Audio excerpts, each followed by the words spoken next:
episode is brought by contributions from viewers like you. Thank you! Hello everyone and welcome to a new extra long episode of Red Raptor Writes. If you know me, have known the channel, then it's clear that no game, no piece of media has left an impression on me like BioShock. Irrational Games' 2007 masterpiece opened my eyes to storytelling in video games and writing as a whole. No single work of art has inspired me as much as this FPS classic. Man, I've been playing the same disc on PS3 for the past 16 years, every couple months going back to explore the Art Deco underwater dystopia of Rapture, and each time finding something new to appreciate, falling in love with it over and over again. In this overly long retrospective, I want to look back on BioShock and show why it's my favorite game, favorite literary work I've had the pleasure of experiencing. Is this the greatest video game ever? I don't know, man. It's not like I've played all of them, but it's gotta be up there. From what I've played, sure.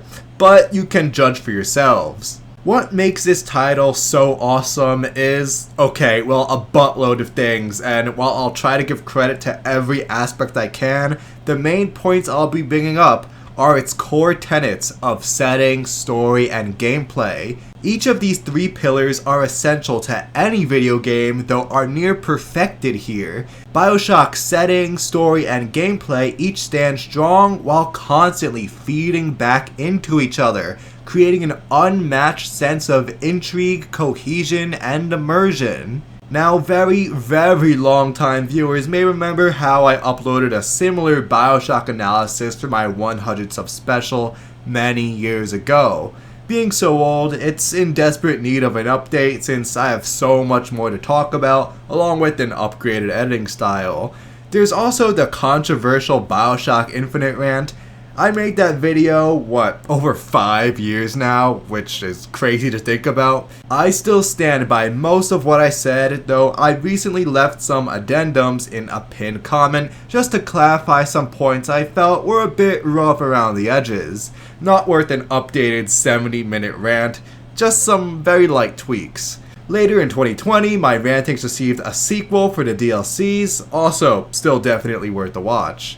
I'll link all of these videos in the description, but the original game holds up in its own right, without comparing it to its pretty good and terrible sequels, so I'll do my best to avoid critiquing them, unless it's absolutely necessary. Before we get started, I should also remind viewers that we're talking about a 17-year-old game. If for some godforsaken reason you haven't experienced BioShock yet, and you don't know what happens, I don't want to be the butthole who ruins it for you. Major spoilers are ahead for the first game in the series, so either play the story for yourself, or at the very least read the Wikipedia plot synopsis. While I'm writing, I'm trying to be more analytical than descriptive, so there won't be a 5-minute plot summary.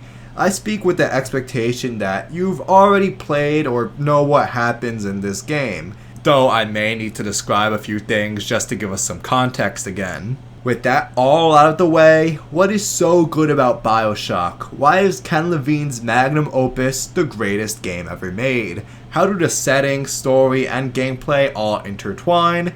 Let's dig this up. The city of Rapture, as featured in the original BioShock, is among the best settings ever created in fiction. My core argument for why the metropolis works so well is because it was built step by step, brick by brick. The creators had goals in mind, then took logical steps to reach those goals, thus fleshing out the world. Watching the director's commentary that comes with the remaster, well, it's possibly the best interview I've seen of Ken Levine, and I've seen plenty cause, well, I don't get out much. But he does a great job breaking down each step in crafting Rapture. One of the ideas of, and this sort of came from System Shock 2 as well, where you focus on an area that you can really bring to life and you kind of eliminate the questions of, well, why can't I go over the bridge to New Jersey? So we were able to really make a place, I think, that felt believable and real, even though in actuality it was really quite limited. This is a philosophy I certainly agree with. Words you won't hear me say often here. We've all played open world games or games that take place in a real life setting only to be met with jarring limitations. The infamous invisible wall comes to mind. Barriers across genres that stop you from exploring past where the devs want you to go. This is the definition of immersion breaking.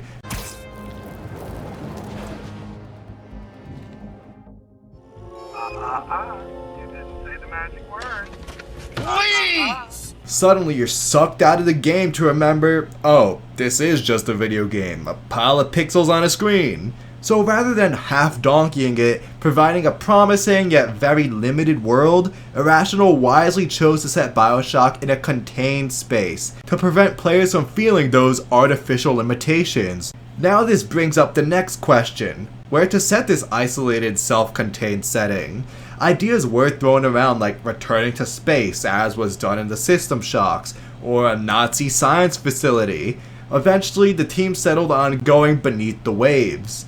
After a visit to Rockefeller Center, Ken wanted a striking Art Deco style, which I can't blame him. It is hands down the coolest architectural style. I don't know if this was planned or some happy accident, since having this early 1900s architecture reminds audiences of a golden age of capitalism that creates some nice synergy with those laissez-faire beliefs. We're brought back to a time of scientific and technological advancement, towering skyscrapers, a roaring stock market, and enormous profits for those captains of industry. There was still a sense of true progress being made. Through the use of logic and reason, mankind can now reach into the heavens without God switching up our languages. So even the art style fits in with these ideologies. Then that leads to the next and probably most important question: why? Why would someone build this beautiful 1930s, 1940s looking city at the bottom of the Atlantic? Without a doubt, this is one of BioShock's many highlights. The game constantly hammers this question whenever possible. Why would someone do this? Our answer: Andrew Shrekking Ryan. It is impossible to discuss Rapture without discussing Ryan himself. Here I'll focus more on his philosophy, then lead towards more of his character later. Any BioShock analysis worth watching will tell you that Ryan's views are based on those of real-life author and political figure Ayn Rand, the figurehead of the 20th century objectivist movement, whose presence is still felt today in libertarian circles. Heck, just the name Andrew Ryan is an anagram of We Are Ayn Rand. Some basic tenets of objectivism are that the greatest moral truth is the rational pursuit of one's own happiness. Nothing trumps the rights of individuals. Your greatest responsibility is to yourself, not to the poor, the government, the collective, and certainly not religious institutions. She even went as far as denouncing altruism or selflessness towards others, since the individual has no duty to provide for the other. Whether voluntary or not, nobody is entitled to your belongings.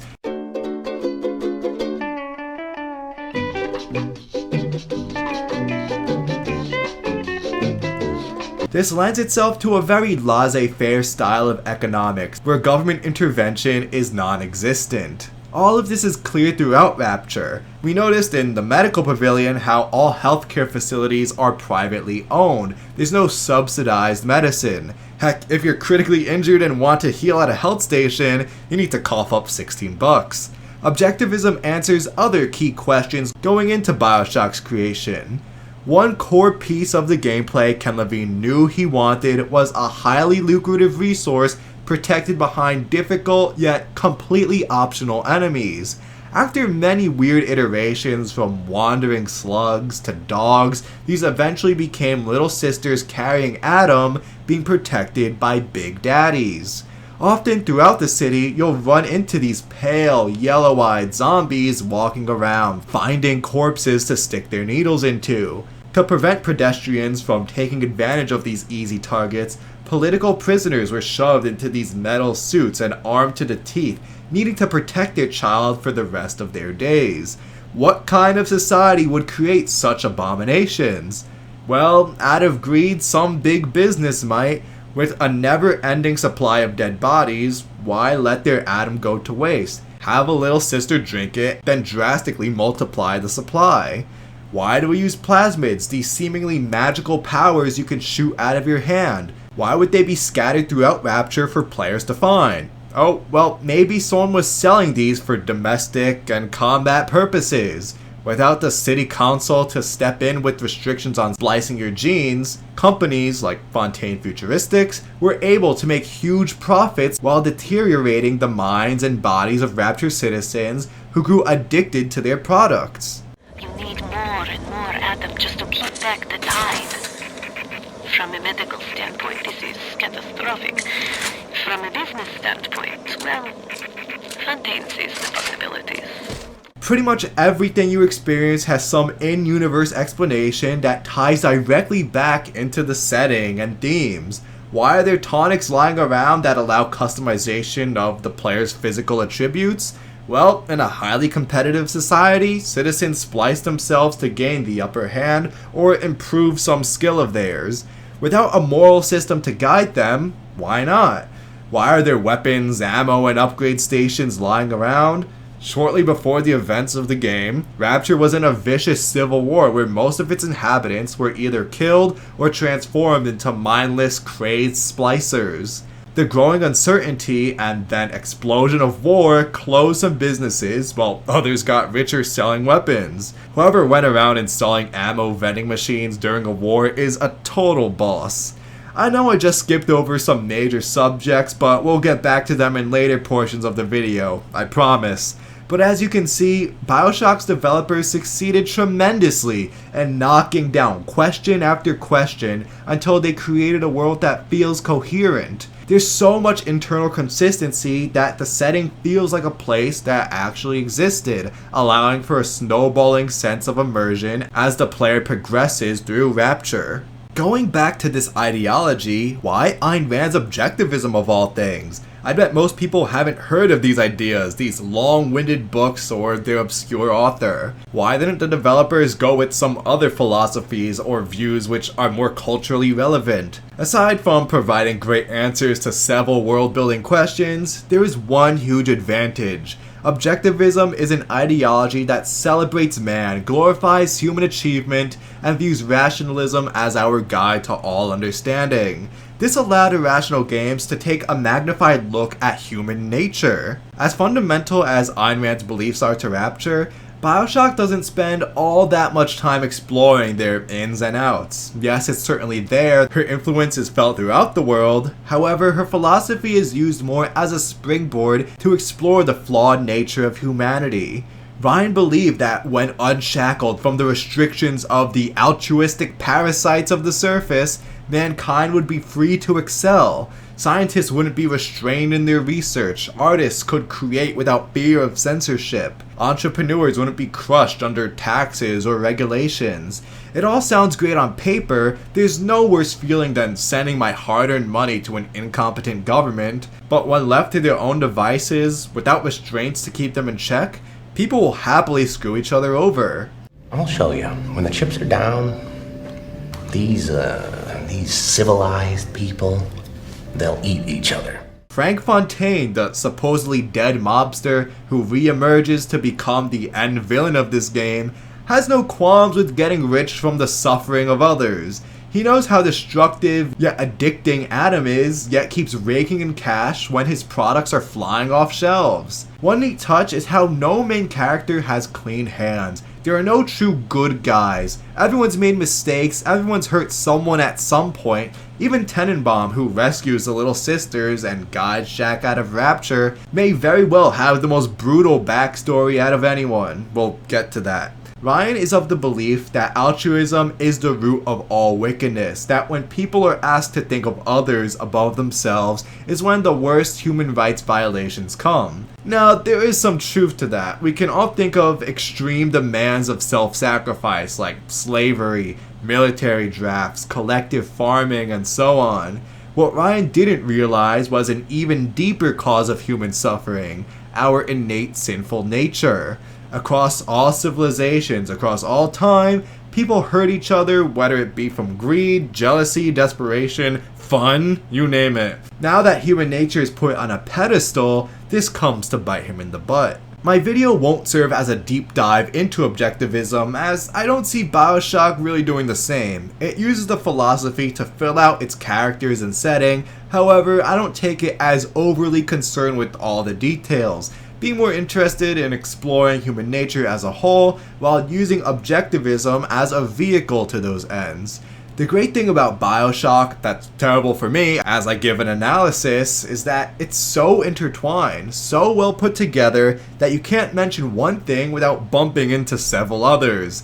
Consequently, I need to pause here to introduce another philosopher whose influence is present throughout the city, cause if I didn't stop here, I'll be taking Rand's Taggart train all the way through several other topics first. Our incoming philosopher is Adam Smith, who is commonly regarded as the father of capitalism. His book, The Wealth of Nations from 1776, didn't receive its own musical, but has been profoundly influential in understanding economics. One famous idea of Smith's is of the invisible hand, which receives a Rapture copycat that Ryan dubs the Great Chain. Whether you agree with it or not, this is the belief that individuals or firms will struggle to achieve their own self-interests. They'll produce goods and services not for some altruistic ideals or wanting to give back to the community, but to make that sweet, sweet cash. Yet, even if helping society isn't their goal, they will still inadvertently push society forwards. Say we have an orange vendor. He or she will grow oranges and sell them to make money. By selling oranges, they receive their money, but the customers also benefit because they receive oranges in return, providing enjoyment and avoiding starvation. Both parties agreed to the exchange because they both valued what the other had more. As a bonus, if the orange vendor's business is so successful, they can hire employees. Then those employees now have money to spend in the economy to help other businesses with. Of course, economics isn't always that straightforward, but that's the general premise. For Smith, this is the invisible hand. For Ryan, it's the great chain of industry. When everyone is being a respectable, productive member of society, it's pulled forwards. As they say, we all move the great chain, and the great chain moves us all. We see this type of imagery all over the place in giant statues and banners. At the end of Arcadia comes one particularly amazing audio diary from the Chad himself. I believe in no God, no invisible man in the sky. But there is something more powerful than each of us, a combination of our efforts, a great chain of industry that unites us. But it is only when we struggle in our own interest that the chain pulls society in the right direction. The chain is too powerful and too mysterious for any government to guide. Any man who tells you different either has his hand in your pocket or a pistol to your neck. So yes, Andrew Ryan, based off of Ayn Rand and Adam Smith, believes in this intense form of libertarianism, rationalism, humanism, and laissez-faire capitalism. We certainly see this in Rapture as the city is plastered in advertisements, many of which are for Adam products, an addictive substance that allows users to rewrite their DNA. This can take the form of those gene tonics which change the user's physical attributes, or plasmids which act as weapons flying straight from their fingertips. Adam itself, the substance used to make such powers, originates from a newly discovered species of sea slug acquired and tested by Dr. Bridget Tenenbaum. This gooey substance has the power to rewrite the user's genes to become whatever they want. Reality is often disappointing. Now, reality can be whatever I want. Unfortunately, they have the terrible side effects of physical and mental deterioration. To generate 30 times the atom yield, the slugs are implanted in little sisters' bellies to form a symbiotic relationship. So, more cash for Tenenbaum and Fontaine Futuristics. We've got to have money. Due to their hands-off leadership style, these creations were never challenged, causing an entire city full of crazed splicers whose minds have deteriorated past the point of no return. Us audiences should understand some obvious biblical references here. Adam and Eve being the original humans who were tempted by Satan to eat the forbidden fruit through promises of becoming like God. In a pursuit to become their own gods, their own masters, the people of Rapture used Adam to manipulate their genomes and used Eve, which acts as a kind of fuel or ammo for plasmids. Just like the book of Genesis, trying to become their own gods led to unimaginable destruction as sin runs rampant throughout the world. Adam and Eve ruined everything. Thanks, guys. As for Andrew Ryan, he founded Rapture because of how fed up he was with the surface world. There was nowhere left to be free from government and religious overreach. Like Rand in real life, a young Ryan fled Russia following the Bolshevik Revolution. He found liberty in America until the 1930s. The US government under FDR took greater and greater measures to combat the Great Depression, taking hard-earned money from the wealthy to redistribute for the poor. Through his whole alphabet soup of New Deal programs, the federal government spent taxpayer dollars to provide for those who could no longer provide for themselves. One moment I love in BioShock comes from a story he tells the player in Arcadia. On the surface, I once bought a forest. The parasites claimed that the land belonged to God and demanded that I establish a public park there. Why? So the rabble could stand slack-jawed under the canopy and pretend that it was paradise earned. When Congress moved to nationalize my forest, I burnt it to the ground. God did not plant the seeds of this Arcadia. I did. Is it childish to, in a way, smash his toys so no one else can play with them, burn his forest so the government can't have it? Yeah, sure, but what makes this character so endearing, to me at least, is that he has a strong point. How many times in history do we see governments overstepping their bounds, forcing mandates on people, taking what doesn't belong to them? No one wants to see thousands of their dollars go to taxes, or their children die in a foreign war. Our dystopia began just a year after the two world wars, when their sons, their brothers, were forced by governments into two of the most devastating conflicts ever waged. Hiroshima and Nagasaki just got nuked, so the city's founder was convinced that the parasites will stop at nothing to get what they want. What they could not conquer, they will destroy.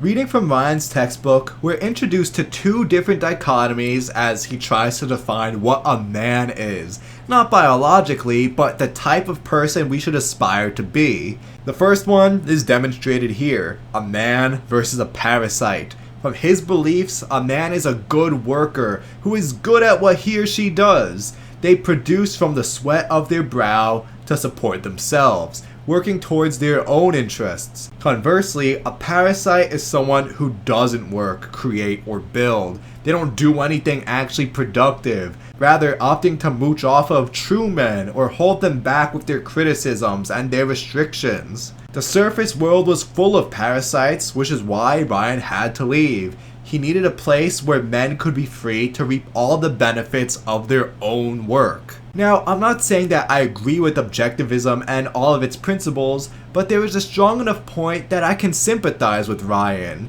I get where he's coming from and why he did what he did. Every time I play BioShock, I relate to this antagonist. I desperately want him to be right. I want Rapture to succeed. Can we finally throw off the shackles of terrible governments running rampant? No. However, it tears me up because I know this dream is impossible. Truly impossible. Every time I do another playthrough or simply step outside, I'm reminded of the sad state of human nature. Without rules, people lie, cheat, steal, murder, etc., etc., etc. I'm probably sounding a lot like Thomas Hobbes right now. Not that I agree we need a strong monarch to rule, just that this is the natural state of man, the default setting. For all this is why the city's founder and his beliefs have struck me for so long, especially when compared to Lamb and Comstock, who I kinda shrug off. And now I can circle back to a previous point. Questions. Irrational asked all the right questions when world building. Then they gave satisfying and intriguing answers to each question, creating a logical and fleshed out world. So much of writing revolves around problem solving. This goes for games, books, movies. I mean, I'm not a professional filmmaker, I've only taken a filmmaking class and made movies with friends, but even in my limited experience, can see how much you need to problem solve. How do you make this make sense? How can this be integrated? How does this character go from A to B? Stuff like that. And you've gotta love all the small details thrown in to give it life. Well, of course, building a city like this under the Atlantic would instantly collapse from the pressure, but it feels real within universe, adding to the idea that this was a real place. The last thing you want are giant holes in your setting where the math just doesn't add up. This is an easy way to destroy immersion. A world can be as sci-fi or as magical as you want, as long as it's consistent, as long as the in-universe logic follows. When there's a lack of internal consistency, yeah, eyes will roll. Somehow Palpatine returned. You got us. Shut up! Our main character Jack needs to survive through many locations in order to escape Rapture, but their inclusions tell us important information about the world, continuing the streak of excellent world building. In each level, new questions are brought up and answered to make the overall setting even more believable. We receive more insight into how the city functions. Not that BioShock was the first game to ever do this. I haven't played every title out there, though we can see similarities to future releases like Dead Space, Arkham Asylum, and Prey, where there's a somewhat open world, more like distinct open areas that each serve a distinct function in the overall setting to help make it feel more grounded. Again, not that BioShock was the very first, just that this setup became more common I feel after its release. To demonstrate just how good the world building is, I will literally go through each area in the game in order to describe how much they add. Even before we fire our first shot in the lighthouse, we learn through visuals how the yet unseen venture values art, industry, and science, three concepts that reoccur continuously throughout the game, how they've each gone horribly wrong in this dystopian world. Man, I just adore this opening in the lighthouse. Not touched by the war, it plays like a pristine version of the city you'll soon experience. We haven't even met Andrew Ryan yet, and still we're being brainwashed by his propaganda. No gods or kings, only man. It's such a perfect visual that already tells you so much about this uber-humanist, atheist philosophy. This man has a giant gold statue of himself while telling us that there are no gods. The citizens of our setting view themselves as their gods and elevate themselves above all else. Even in my own fan film, I couldn't come up with a more efficient way to get this message across, so towards the end of production, I just threw it in. If you can't beat them, join them. Players are also greeted with that striking gold geometric Art Deco style while Django Reinhardt's Le Maire plays. I know all of our collective minds feel a rush of nostalgia. But for some reason, you like it here. You feel something you can't quite put your finger on. Think about it for a second, and maybe the word will come to you. Nostalgia. Like much of what we'll experience in Rapture, that nostalgic vibe is contrasted with a sense of dread as we have to creep through the darkness before the room lights up. Constantly during our runtime we'll be hit with a juxtaposing sense of danger and warm feelings of nostalgia from the beautiful Art Deco aesthetic and vintage songs. I'm brought back to many nighttime car rides through NYC, listening to Frank Sinatra as the Empire State and Chrysler buildings pass by my window. Good times, good times. After the greatest pitch ever written, we arrive in the Rapture Welcome Center. This is the first place newcomers see, so of course it's this grandiose display of Ryan's ideals, draped in uplifting signs and humanist statues glorifying mankind. Welcome to Rapture. I mean, the name says it all. It's our tutorial level where we not only learn the basic gameplay mechanics, but we're introduced to the current state of Rapture, Andrew Ryan, Atlas, Splicers, Plasmids, Adam, Big Daddies, and Little Sisters. Definitely a well-paced tutorial that naturally, though sometimes cinematically, introduces us to many key concepts. The amazing tutorializing, though, is a subject for the future. Here we see the grandiose displays of human achievement from the city's past, all undercut by the terrifying nightmare of the present. Medical Pavilion, again, is self-explanatory. It's where the citizens received medical work, like surgery, dentistry, funerals. There's also the bonus of seeing some laissez-faire capitalism at work in something as basic as medical care. Again, no universal or subsidized care. You either pay up front or figure out a payment plan. I don't know if insurance is a thing here or how it would be affected, if at all. I just don't recall any mention of health insurance agencies, but let me know in the comments if there's something I missed. We do know that the government is not about to step in to help anyone. That would mean interfering in the economy and altruism. Two big no-nos here. No safety nets existed for Rapture citizens to fall back on. Keep this in mind for later. Medical showcases the absolute moral depravity of Rapture as the human body just became a subject to be manipulated for artistic value. People did whatever they wanted to themselves with no morals or laws to get in the way. Yeah, we saw lots of murder and insanity in the Welcome Center, but this gets morbid. When we arrive, Dr. Steinman is using people's faces as fleshy canvases to create his own abstract art. Yeah, you truly get a sense of how wrong things went without the morals of the surface world. The promise of liberty and human achievement quickly dissolved into utter chaos. Side note here, I love all of Gary Scheinman's score for BioShock. I'm sure I'll come back to this later, but his theme for Steinman is especially grueling. It's all twisted and weird, like mangled up body parts.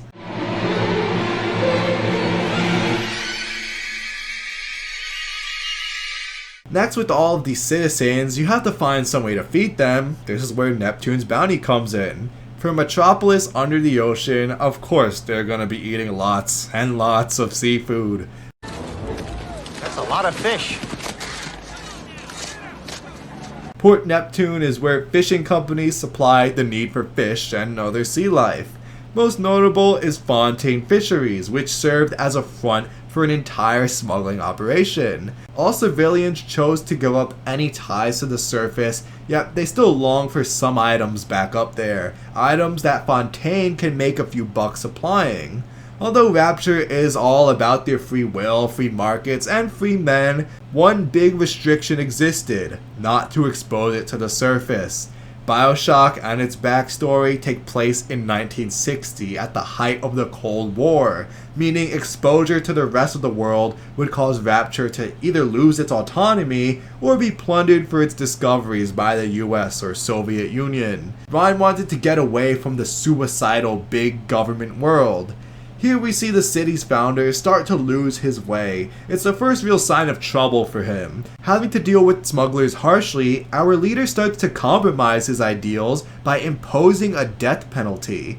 Now the government has the ability to kill its citizens. Rapture was an unsustainable dream because of course people are gonna mess it up when you have no restraints. Fontaine, the game's main antagonist after Ryan, is the main example of this. But we should note how Ryan is also very flawed. He's selfish, overly idealistic, he cheats on his mistress Diane, and becomes destructive when he doesn't get his way. Cracks are starting to show, and eventually will collapse the whole structure. So this checks off Smuggler's Hideout too, which is more of an extension of Neptune's bounty. Finishing some thoughts I left hanging, I also love how Rapture and Ryan are intrinsically linked. The more you learn about Rapture, the more you learn about Ryan. The more you learn about Ryan, the more you learn about Rapture. Everything in BioShock layers on top of each other, creating a strong sense of cohesion. This helps by keeping him as a looming threat for most of the game. Because we only see the world through Jack's eyes, we never cut away to scenes of Andrew Ryan in his office or anything. Breaking the first-person perspective would have totally ruined the immersion. So, during our whole time, the controller is very rarely ever taken away from us, and we never skip to anything that the player is not currently seeing. But because Ryan's presence is felt everywhere, we don't need any of that nonsense. We're anticipating him for the entire playthrough up until his grand appearance. Be sure to take notes because a lot of this will come up in the BioShock 2 video.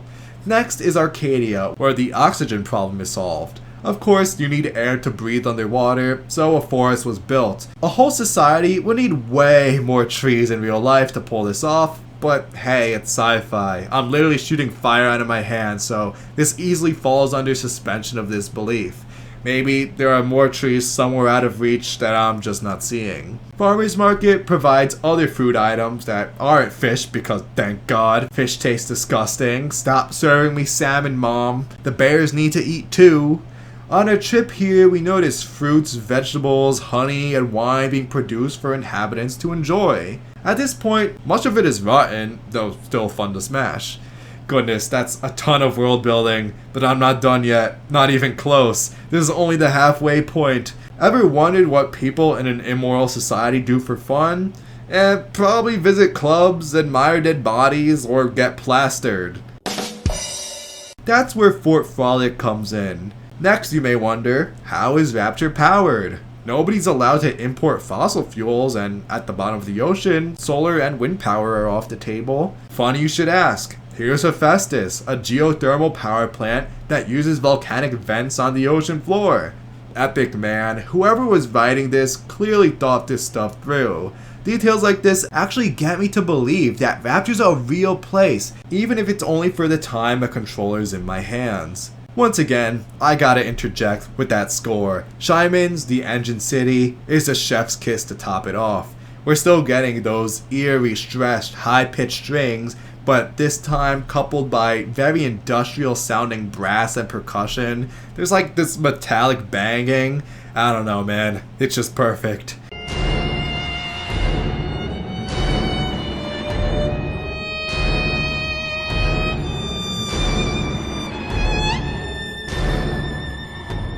Afterwards, we visit Olympus Heights, home to Rapture's rich and powerful, while the neighboring Apollo Square housed many of the down and out, though we will explore similar locations in the sequel. You gotta appreciate the stark contrast between the two. In the former, we see these spacious, luxurious apartments with televisions, stocked bookshelves, art hanging on the walls, polar bear statues, and fancy bathtubs on top of steps, complete with dead bodies to bathe with. I'll take your entire stock!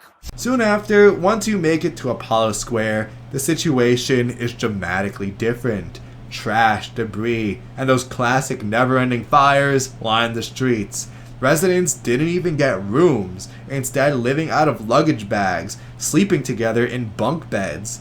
This is true of Fontaine's Home for the Poor, of course, but also the Artemis Suites. Here's a clear visual contrast between the wealthy elites alongside the poor and destitute, with income inequality being the main cause of the Rapture Civil War. This pressure point was taken advantage of by Fontaine when he started working the charity angle.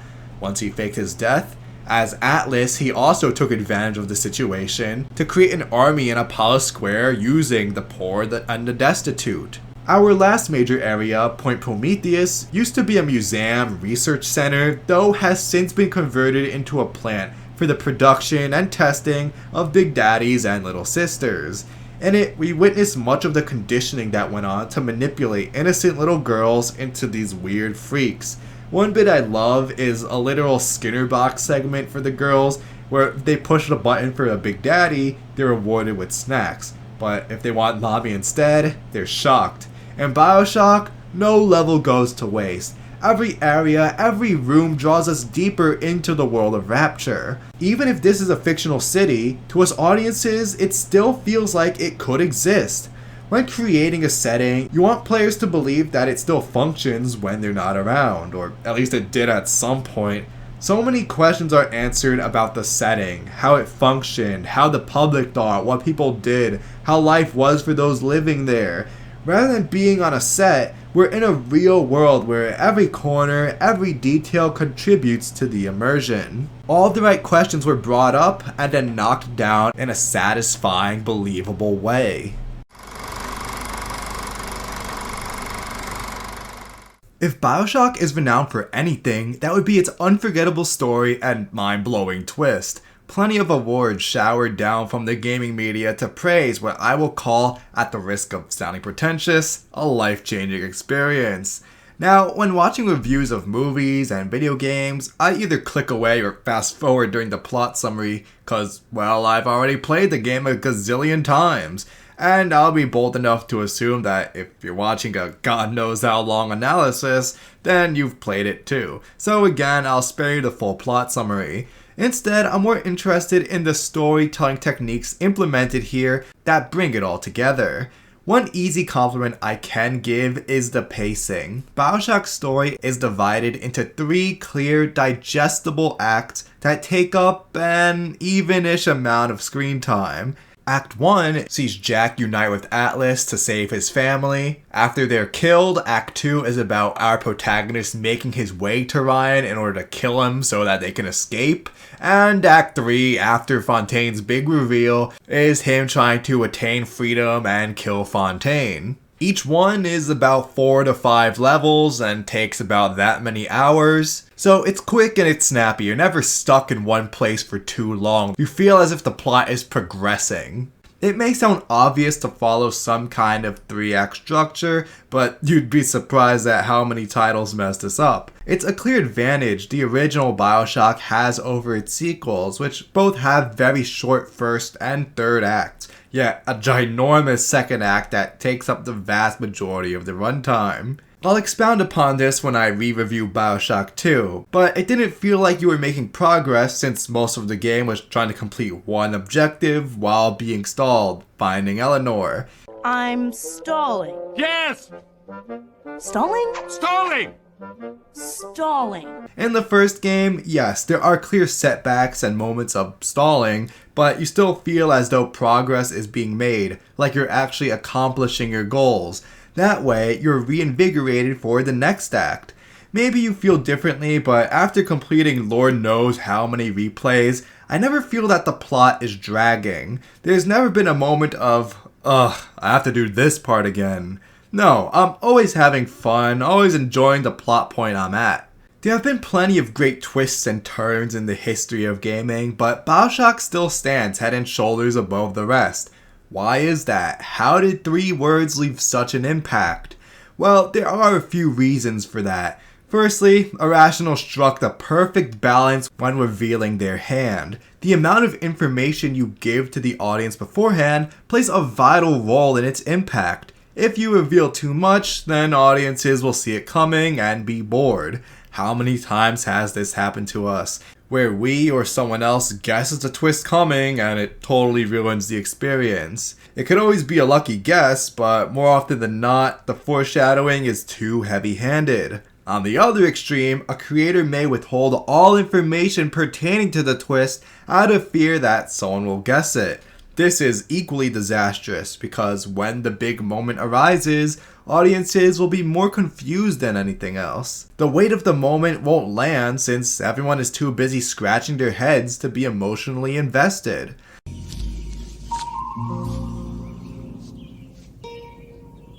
What the f*** is this piece of shit?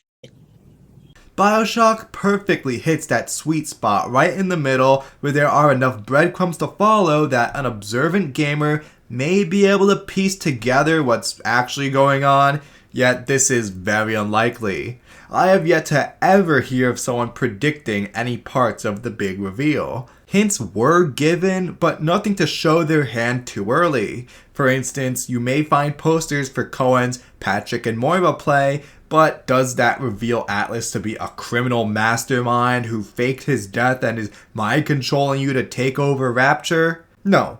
If you notice this, it may be chalked up to a funny coincidence at most. Atlas may be lying to the player about having a family for some reason. Maybe you noticed how Atlas repeats the phrase, "Would you kindly?" If so, you wouldn't think much of it past being the catchphrase of a sweet Irish man who is asking favors of you. Maybe you noticed the tattoos on Jack's wrists. Who gets tattoos of chains? What's that supposed to mean? I found this audio diary that only high-ranking Rapture officials and their blood relatives can use bathyspheres now. Wait, Jack's been using them. Wonder what that means. So you may see the individual puzzle pieces, though not the full picture itself. This is helped by the second reason it works so well. We're given a multifaceted plot twist. You can't sum it up in one sentence like, oh, he's the bad guy. Boom, done. No, there are several layers, different mysteries that were built up, each revealed in a single moment. It's that single puzzle piece that ties the whole picture together. The mystery of how he survived the plane crash and how Jack fits into the story. Solved. You were programmed by Doctors Tenenbaum and Suchong to be Fontaine's mind-controlled assassin. What happened to the child of Ryan and exotic dancer Jasmine Jolene? Solved. It's you. You're Ryan's son. Oh, hi, Bluey. Jasmine sold her fetus to Fontaine so that she can make ends meet. What happened to Frank Fontaine and why are people still paranoid of him? Solved. He's still alive, masquerading as a revolutionary named Atlas. All these pieces cleanly snap together in one amazing scene. And thirdly, well, okay, the execution is awesome. The would you kindly reveal, along with Andrew Ryan's death, is one of those magical moments.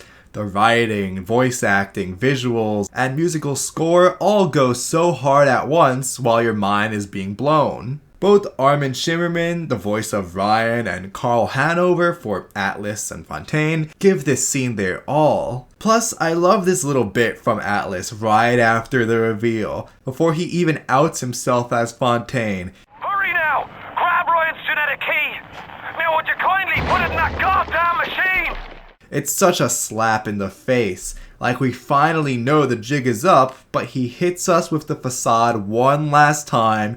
Yet for once we finally get a glimpse behind the curtain. We know we're being manipulated, but there's nothing we can do about it. It's so perfect. No wonder these 5 minutes have etched their mark into gaming history. While the execution is awesome, the big reveal is also why BioShock is so famous for its meta-narrative. If you're keeping track so far, you may notice there's a crucial character I haven't discussed yet in detail. Someone who you spend the most time with, someone who, I don't know, is the main protagonist. There's a reason why. As his own entity, Jack hasn't been a major topic before, because he's the epitome of a silent protagonist. During the entire runtime of BioShock, the dude only speaks like 2 or 3 sentences in the short opening cutscene. Audiences won't ever hear him speak again, only hear him gasp or groan in pain when hit. All this is intentional. Rather than being an established character, Jack is meant to be an empty vessel, a vehicle for players to experience the world through. We never get commentary or snide remarks like, say, Nathan Drake. It's about our interactions and our thoughts on Rapture. The silent protagonist is a trope I've seen in several other titles, but nothing quite like here, since this is crucial to the meta-narrative. In that mind-blowing plot twist, Jack's father reveals him to be a slave to Fontaine. Whenever the phrase, "would you kindly" is said, the mind-controlled puppet always follows orders. It's basically Ella Enchanted all over again. Here we can see our father's second dichotomy between a man and a slave, which, yeah, you can see where this is going. A man makes his or her own choices, working for their own self-interest. They have free will. But a slave, on the other hand, isn't so fortunate. For whatever reason, they don't have freedom. They don't have agency in their own lives. To be clear, he's not discussing slavery in a literal sense like human trafficking or a plantation system, though they'd be included in here too. This comparison between man and slave comes across as less of a judgment and more of a rallying cry, urging people to take control of their lives. Perhaps this is why this villain went out the way he did. Rather than fighting back or attempting to respawn himself, he enlightens Jack on the truth, showing his son how much of a slave he is. Atlas or Fontaine had already won by that point.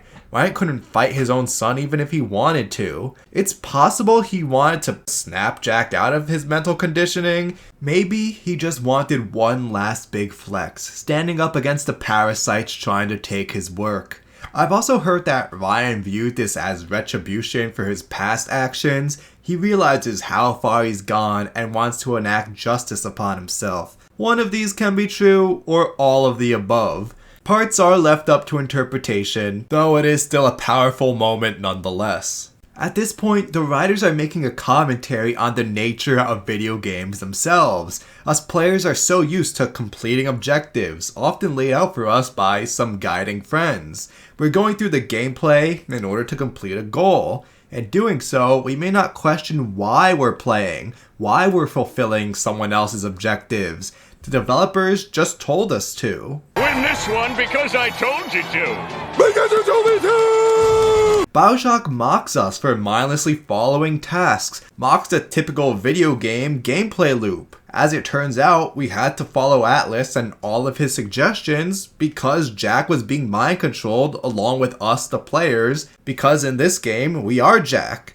Fontaine takes advantage of our mentality of trying to beat the game so that we can complete his dirty work. Additionally, there's the layer of free will. I won't try to get too philosophical in our real life, though at least in this medium, we lack freedom. We lack real choices. Sure, you can decide when to attack, when to jump, you can try to speedrun, but really the story has already been set by the game developers. Unless you glitched the game, which may be game breaking, there's nothing you can do, nowhere you can go that hasn't already been accounted for by the title's programming. What about role-playing games, RPGs you might be asking? Don't they count as giving player choice? Well, yes, but actually no. The same still applies even if they function more like a choose-your-own-adventure storybook. Whenever I play New Vegas, one of the most critically acclaimed of the bunch, you'll never hear the end of it if you dare compliment Bethesda Fallout. Yes, there are many decisions I can make, yet these were still accounted for already. All of the dialogue, every quest, each possible gameplay decision was already set in stone by Obsidian. We only have the illusion of free will. Many releases lately have role-playing elements, even if they aren't those traditional tabletop-inspired classics, but we aren't suddenly freed from the restraints of programming. A good RPG causes you to forget about the restraints and immerses you in the world as if you're really there, making consequential decisions. More options are added to maintain the illusion of free will. It helps maintain the illusion. BioShock pokes fun at this too. Players may think they're deciding to help Atlas save his family and later kill Andrew Ryan, or perhaps Jack is thinking this while we play as him, but no, there's no real choice involved. Fontaine was twisting our arm the entire time with the trigger phrase. With all that being said, we still get some options in how we want to play the game, and it's pure unadulterated fun, but from a story perspective, that fun is masking the trick. We feel pretty free in the gameplay with few to no obvious limitations, so of course we're free, right? Oh, I don't think so. If you want to sum up the story of BioShock, it's about a slave throwing off the shackles to become a man. Jack, the sleeper agent assassin, finding his autonomy. But this does run us into a wall. You see, we're still playing a video game. Even if BioShock wants to provide commentary on the nature of how games work and how they're played, it can't magically transform into a different type of media. So even after Tenenbaum tinkers with his mind and he slurps down Lot 192, even though he should be an autonomous being by now, Jack's still a video game character we're playing as, meaning there are still objectives and goals being laid out for us. The nature of gaming has not changed despite the plot changes. Now, Irrational Games could have offered more narrative choices to the player during this final act. Like, maybe we can side with our old master, or take a bathysphere out to run away from the fight. But what would be the point? We already know that free will in games is an illusion, so suddenly trying to make us feel free in a video game would be a waste of time at best, and hypocritical at worst. This brings us to one often cited criticism, really just the third act in general. Ryan's death after Hephaestus can be considered the story's climax, where everything comes together, yet there are still several more areas to explore afterwards. I've even heard suggestions that the game should have ended there, which I find total blasphemy. I will die on the hill of Olympus Heights and Apollo Square. Those levels were great and add so much, as you've seen already. Jack finding freedom from Fontaine, the locations, the atmosphere, the backstory, the amazing visual storytelling, these are two of my favorite areas in the whole game. God damn, Jimmy. This some serious gourmet shit. As for the last 3 parts, Point Prometheus, Proving Grounds, and the Fontaine boss fight, okay, sure, they definitely make up the weakest part. In their defense, there's no pain to be had here. I'm not frustrated, smashing my monitor, shoving the controller up my butt in a fit of rage. They're just not as solid as all the previous levels. For Point Prometheus, the design is great, I love its visual storytelling, and becoming a nigh omnipotent Big Daddy is exciting, so I'm still smiling through it. However, the goal of transforming into a Rosie just so the little sisters can open doors for me, it's not very compelling and feels like filler because we needed an extra level before the final battle. Proving Grounds is also overhated in my opinion. Here we complete an escort mission that I actually find pretty fun, following a little sister across the level since we need her to open doors, yet she'll stop to drain Adam from 3 corpses, leading to a sort of horde mode. By using security and traps to dispatch waves of splicers, we make it through this protector training area in a mercifully short 15 minutes. I'm fine with it. Not the greatest level ever written, though it's a fun change of pace that doesn't outstay its welcome. Hopefully no one decides something crazy like, I don't know, devoting half a game to this. And so that brings me to Frank Fontaine himself. After splicing a buttload, eventually he transforms himself into this all-powerful monster who resembles Atlas. Greek god Atlas, not the Irish persona. In concept, it's a neat idea. Jack, the ultimate victim of Fontaine's schemes, finally comes to liberate himself by killing his master, aided by the little sisters who are also victimized by him. Then, by killing an actual figure of Atlas, you're putting to death the objectivist philosophy of Rapture, perhaps even finishing off Rapture itself. On paper, I love it. In execution, okay, there's not much to write home about. The final boss fights as basically a glorified bouncer, attacking by charging the player and whacking them a bit. Oh, and he has a range attack he uses sometimes. You shoot his health bar to 0, then drain his Adam once he goes to heal, unleashing the next phase. Security bots rain down in the ice phase, followed by some splicers in the 3rd, but you can largely ignore them. We fight Atlas's fire, ice, and then electric forms, and then that's it. Game over. Again, it's not bad. I think reviewers had a huge overreaction to this. There are far worse boss fights I've played, especially in this series alone. It just needs something more pizzazz to keep it interesting. If Fontaine acquired more moves in each phase, if more enemies like some turrets came in mid-fight, and maybe if it tests more of what you've learned like other end battles do, it could have been a more satisfying conclusion. Once your master goes down for good, that brings us to the endings. Rescuing all the little sisters, allowing for 1 harvest though, you get the good ending. Harvesting 2 or more while rescuing none gets you the bad ending. If you harvest 2 or more but also rescue any, then you get the sad ending. The best end cinematic happens to be the appropriately named good ending. It sees Jack, and we can infer Tenenbaum, escape back to the surface world with 5 rescued girls by his side. We don't learn much about the assassin's life on the surface, but the girls are allowed to grow up, pursuing normal lives and careers. Yeah, it's a short cutscene, yet still touching. For all his life up to that point, Jack had only been a freak science experiment. The only family he had were his manipulative and abusive creators. Biologically, we have a tyrant dictator and a murdered stripper, so the pickings were slim. After an entire life of being nothing more than a genetically designed sleeper agent who was given phony memories of a fake farm and a fake family, he's finally given a real life as well as a family who truly loves him. Our story ends with Jack on his deathbed as an old man, surrounded by the 5 girls he raised. He can die a man with a fulfilling life rather than a slave.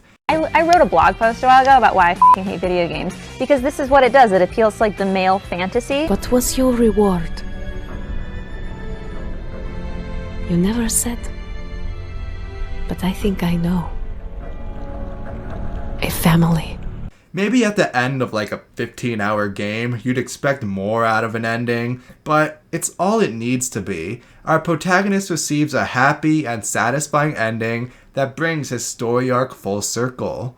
Unfortunately, the two other cutscenes don't hold up as well. The bad and sad end cinematics are exactly the same, apart from Tenenbaum's tone of voice as she narrates. Jack seizes control of Rapture, uses spider splicers to attack sailors investigating the plane crash, and they take over their nuclear submarine, which happens to be stocked. I guess it implies that Jack starts, or at least threatens, nuclear war. It's a very odd choice, and you can probably see the main flaw already. The endings are too extreme. There's no middle ground. Jack either adopts 5 girls as his own to live happily ever after, or unleashes nuclear war on the world. That's it. Those are the two options. BioShock desperately could have used a neutral ending, possibly replacing the redundant sad one. Next huge win in a growing laundry list of huge wins is the incredible visual storytelling that also helps breathe life into these dead halls. Irrational found some really inventive ways to quickly and efficiently tell fascinating stories throughout the game's runtime. Across Rapture, you run into some chilling examples. Medical Pavilion shows us players some of Dr. Steinman's leftovers, and who can forget Cohen's beautiful works of art plastered around Fort Frolic. Each location tells several interesting stories scattered throughout. Heck, you probably won't find them all until a few dozen playthroughs in. Often you'll notice how corpses are purposefully positioned along with props in order to convey loads of meaning without any form of dialogue. Yet there's one example so phenomenal that I can't believe it snuck right under me. Myself and others have noted the tragic abandoned apartment in the Mercury Suites when a family committed suicide via poison at some point during Rapture's fall. Yes, it's horrible, it's tragic, it's emotional, though only a small piece of a much larger story present. I didn't notice this until I had my wife play. As she went through Olympus Heights, I saw the many sandbags and barbed wire present. Okay, I've seen them before, but catch the way they're arranged. Each fortification points towards Apollo Square, Atlas's main headquarters that also houses many of the city's less fortunate citizens.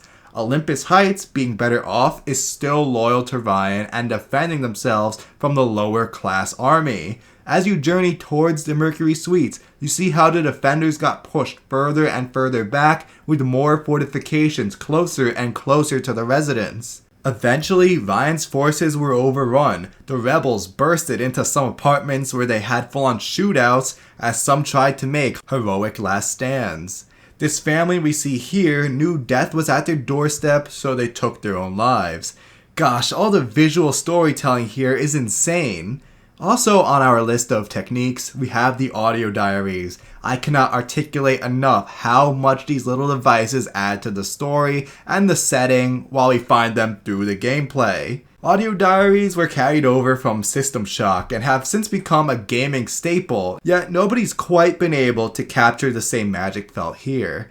The original BioShock contains a total of 122 with 26 different voices, and every single one is flawless. Whoever lent their voices for this project, well, I hope they got paid well. They each can serve multiple purposes. Some are required to progress the main storyline, some flesh out a particular area, while others provide pieces of the setting's backstory. For that last function, BioShock becomes something of a mystery for new players. As they explore, they find new bits of information.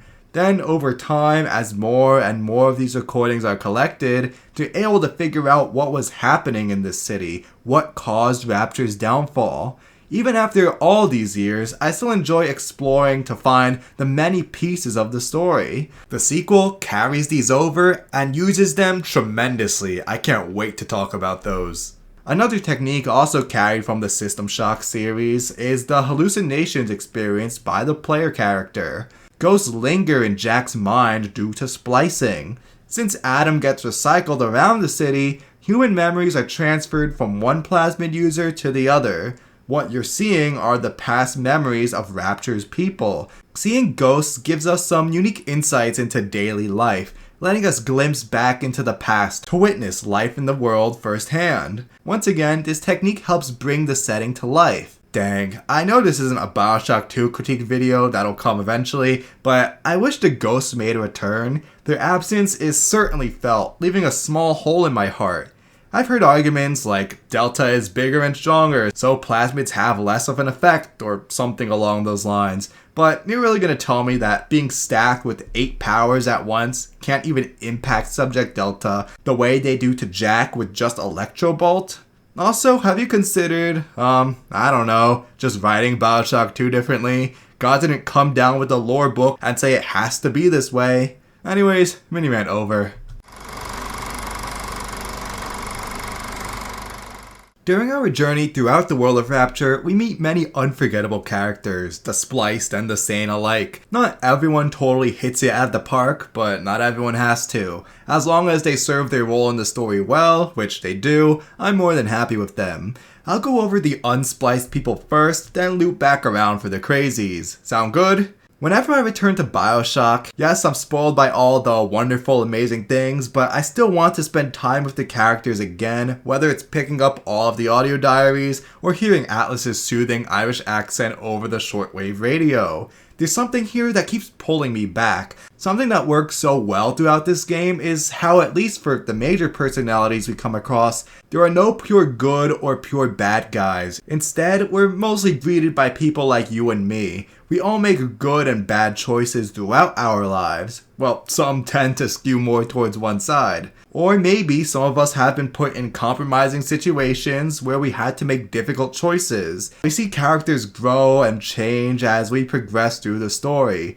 The first voice we hear on our journey beneath the waves is none other than Andrew Ryan's. That's right, we're going back to this video game legend. Now, I already spilled loads of ink over his ideology and why he created Rapture the way he did. More on the man himself, well, he's gotta be my favorite character in the history of gaming.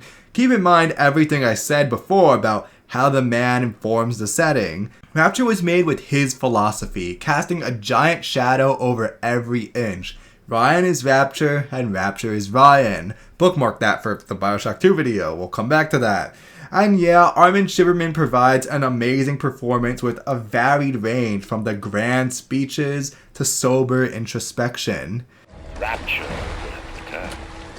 I will lead a parade. Who was that, they'll say, as they point to the sad shape hanging on my wall. Who was that? Perfection.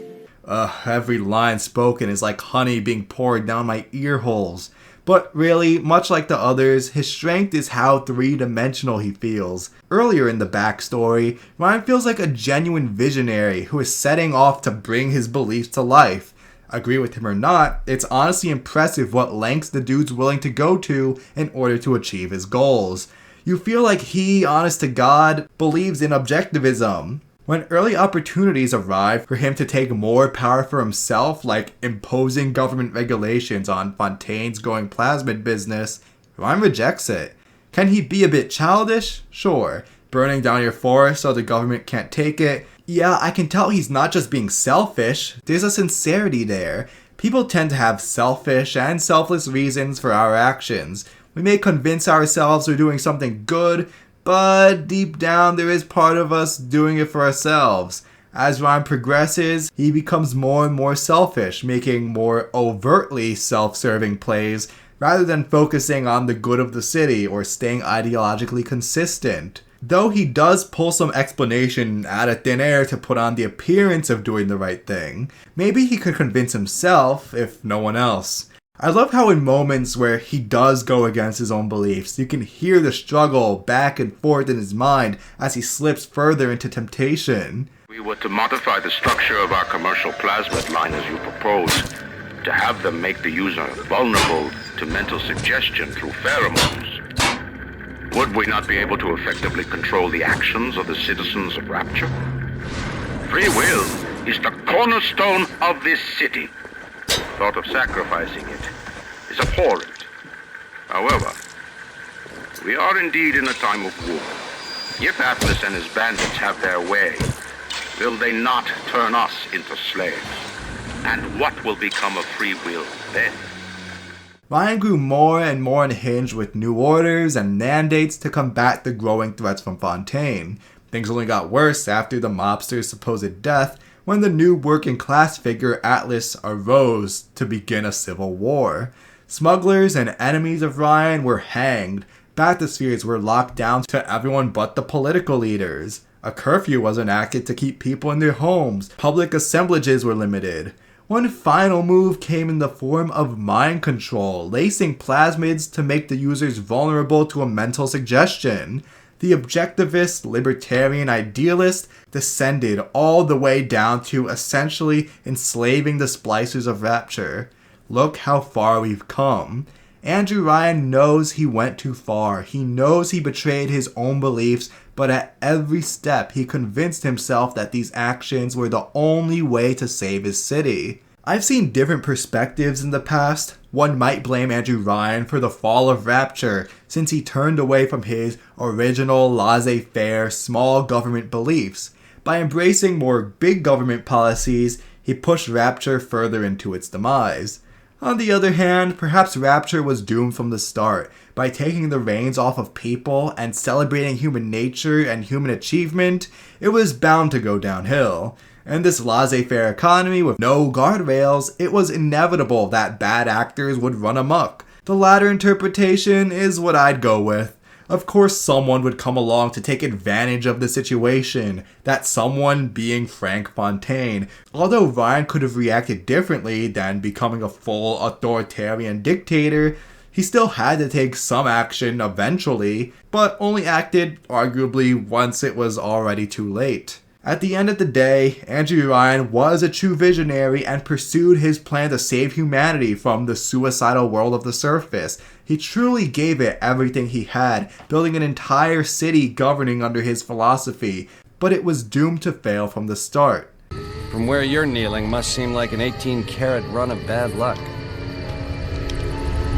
Truth is, the game was rigged from the start. That brings us to our guiding voice for much of the runtime, Atlas, or really Frank Fontaine, the so-called boogeyman of Rapture.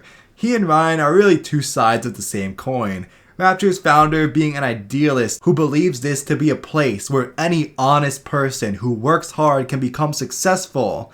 Fontaine agrees with his views, except taking a more pessimistic approach. Rapture was clearly a wide open mark for anybody to take advantage of. Without much government involvement in the economy, of course some bad actors are going to find exploits. Might as well be him. He's much more of a realist, seeing the world for what it is. Fontaine's success may be attributed to his pragmatism. Sure, he likes this hands-off approach to the economy because it benefits him. When he realized it would also benefit him to build Fontaine's Home for the Poor, winning the loyalty of the downtrodden, he went ahead with it, even if it wasn't the ideal. A profit was to be made from people longing for surface goods. Well, someone can fill that demand, even if it risks Rapture's exposure. In a way, this villain beats Ryan at his own game. During his early idealist phase, the city's leader acted in his own interest up until it stepped on the toes of others, not infringing on anyone else's rights or endangering Rapture.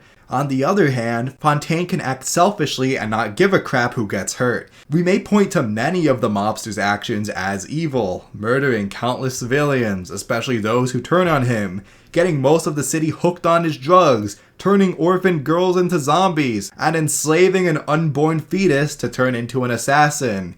Yeah, these are all horrible things, but this kind of exploitation was inevitable. He was simply pursuing his own self-interest, just through ruthless means. Even Fontaine himself still has moments of sympathy though, moments where I genuinely feel for the guy. Despite being a smuggler, con artist, and cutthroat businessman, he still has some degree of care for his ace in the hole. In between the taunting and gloating, there are some genuine moments of love in there. Even if it is meant to talk Jack down or get him to lower his guard, it's hard to imagine there not being some real emotion in these messages, which kinda get me to care for Fontaine, maybe more than most. Going back to some of the other characters, they play into the idea of human nature. Everyone's flawed, everyone's gotten their hands dirty at some point, though people don't come in shades of all 100% good or all 100% bad. Bridget Tenenbaum becomes our guiding voice in the last third of the game after Fontaine's betrayal. She's the main protagonist in the story. She's generally kind to us and helps the little sisters. Too bad she wasn't always this way. Tenenbaum was a German Jew who got rounded up into a concentration camp. then literally helped Nazis run experiments on the other prisoners. After fleeing prosecution by arriving in Rapture, and after discovering Adam, she created the Little Sisters, converting dozens of young girls into these yellow-eyed gatherers. Of course, Jack, the mind-controlled puppet, became a project of hers as well while she worked and canoodled with Fontaine. Didn't really explore the canoodling much, only in one audio diary, but it's there. So this was not a nice woman by any means, but decided that it wasn't too late for redemption. After her maternal instincts for the girls kicked in, she betrayed Fontaine to start rescuing them. Us players experience her story to learn that it's never too late to make the right choice. No matter what you've done in the past, you can still find redemption, though you may still have to live with the consequences of your previous actions. And through Tenenbaum, we get some pushback on the idea of altruism being evil. She goes out of her way to work against her own self-interest. She could have stayed a rich, famous scientist by Fontaine's side, but chose to do the kind thing. Then she inspires the player to make similar actions by lowering their chances of survival, rescuing little sisters rather than harvesting them. Perhaps the only significant character with no redeeming qualities is Dr. Yi Suchong, one of Fontaine's scientists who worked on plasmid development, helped brainwash Jack, and led the early stages of the Protector program that we'll learn more about in BioShock 2. The dude is willing to do anything, screw over anyone to stay on top, even his own country during World War II. What a terrible thing. Japanese kill every man in my city, except for Suchong. Suchong have opium. Very good opium. This war, terrible thing too, but not for Suchong. Yeah, when the Japanese came in genociding the Chinese, this dude changed teams, supplying them with opium in order to save his own hide. Though not as layered as his counterparts, Suchong provides a good foil for Tenenbaum. While they both worked at Fontaine Futuristics, we get a glimpse of a bit of rivalry between the two, especially with Suchong and other citizens looking down on Tenenbaum as some creepy weirdo. But what I really mean is how much alike they both were until their paths diverged.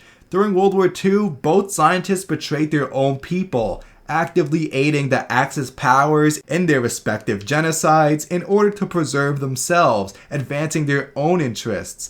Yeah, this is a pattern that gets repeated under the Atlantic, since they both conduct experiments with plasmids and Adam, and work to create little sisters along with their protectors, all in the pursuit of greater profits for themselves and their employer. What caused the divergence, Tenenbaum's saving grace, was those maternal instincts kicking in. Since she started to care for the girls, seeing them more as children rather than the freak science experiment atom factories they were turned into. Out of a growing hatred for herself and the woman she's become, she became more altruistic. Suchong, on the other hand, never had such a come-to-Jesus moment, continuing his work even after Fontaine's takedown. Once Ryan absorbed the company, just as he did before, Suchong chose to simply join the opposition for his own benefit. Continuing in Big Daddy development down his usual path, he met a well-deserved ending.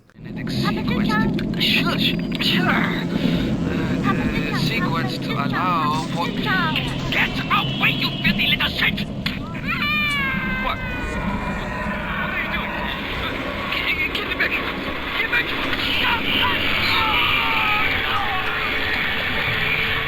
Side tangent, perhaps Ryan viewed this as a positive, not being loyal to any country or ethnic group, but focusing on one's own advancement. One could argue how the Japanese takeover of Suchong's village wasn't his fault. I mean, of course he didn't cause the Second Sino-Japanese War, but it wasn't required to become his problem either. As he pointed out, everyone else in his village was killed. If Suchong didn't play along, he'd be in the ground as well. Similar situation with Fontaine. Suchong could have been left unemployed, or worse, strung up as a traitor. But he chose to work with Ryan out of necessity. All of these may be true, but this creep seems to revel in the chaos, seeing himself as above everyone else and above the squabbling. There's simply no remorse present for anyone. Not for his community, not for his employers, not for a baby, not for little girls, and certainly not for puppies. Andrew Ryan views the atrocities committed during World War II as symptoms of altruism, individuals putting the needs of the state or their race ahead of their own. In this warped mindset, the Holocaust was caused by altruism, people caring too much for others and not enough about themselves. Followers became too loyal to the state in a hyper-nationalistic fervor. Our scientists' lack of sympathy was viewed as a positive, since altruism is the root of all evil apparently. Too bad it was that lack of sympathy, lack of any altruistic tendencies, that caused the two to commit horrible acts upon their fellow man. I also want to give a shout out to some side characters who we're only introduced to through the audio diaries. I gave these some love before, but these do some serious heavy lifting, often working alongside environmental storytelling to give some intriguing backstory and fill us in on the personalities who lived under the sea. One fantastic storyline is from Bill McDonough, Rapture's general contractor. Quickly earning Ryan's favor upon meeting, the two were good friends until Ryan's overhanded authoritarian tactics continued to push Rapture further down the drain. This narrator provides us with an external view of Ryan's downfall, how a once good friend went further and further down the wrong path. McDonough, before being a loyal champion of his employer's ideas, ended up as part of an assassination plot in order to save the city he so desperately believed in. I love Mr. Ryan, but I love Rapture. If I have to kill one to save the other, so be it. Another great is Chief of Security Sullivan, who perhaps is on the more professional side to the Brits' more personal side. The chief loyally pursues Fontaine's smuggling ring, though feels remorseful for some of the heinous tasks he's assigned. It's implied that, yeah, the man took his own life out of regret. Through his perspective, we see the ruthless tactics of Ryan's team as he hunts down the smugglers and any dissenters in Rapture eventually. The last standout I'll mention is Diane McClintock, who was pretty much a huge fangirl.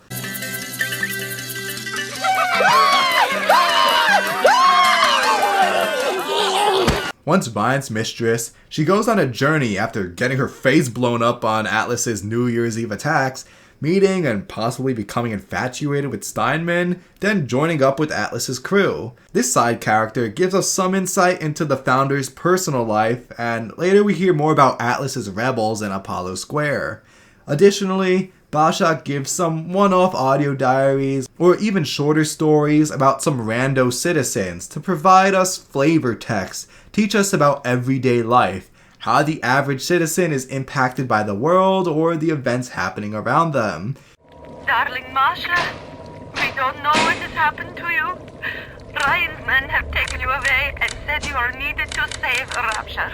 Who needs a child to save a city? But I see these little girls crawling out of these vents, and I only wonder if you might one day crawl out of this vent and find this note. Its sequel will continue this expertly, but I love how much they still add to the world here. Alright, that was a lot. So many excellent personalities to meet in person and through hearing their stories. Let's move over to the mutated denizens of Rapture, actually starting with the Big Daddies and Little Sisters. They've come up several times before for their functionality and role in the story, though not as their own characters. Now, Andrew Ryan, fantastic. Fontaine, epic antagonist. But according to Ken Levine, it started with the valuable resource guarded by a menacing optional boss. Every BioShock game, every good BioShock game prominently features them front and center. The pair may be considered the heart of the series, the mascots for sure. After yet another replay to record this footage, I can easily see why. So much life, so much care was given to these two. Despite one being a blood-sucking monster and the other a metal behemoth, they're really sweet together. Through their body language alone, you can tell how much they care for each other. A bouncer will mess you up the moment you cross him, yet when dealing with his little girl, there's such a gentleness in his movement. One moment that hit me in the feels was this small bit when the sister is tired of harvesting.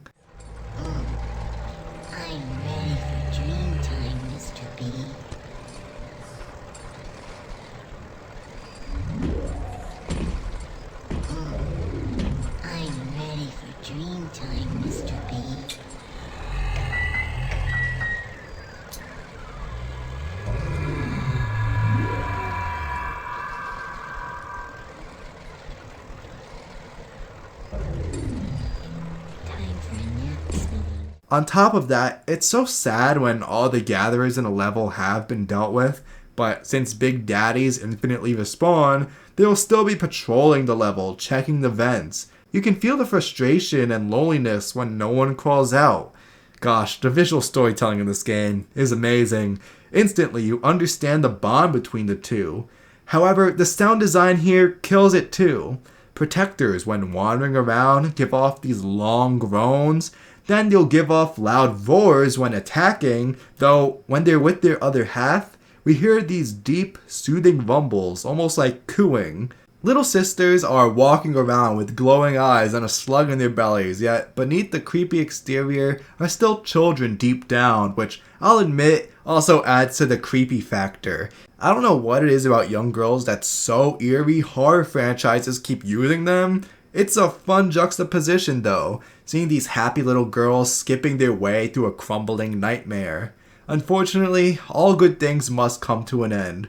Eventually, the player will engage the daddy in combat, finally retiring them from a life of involuntary servitude.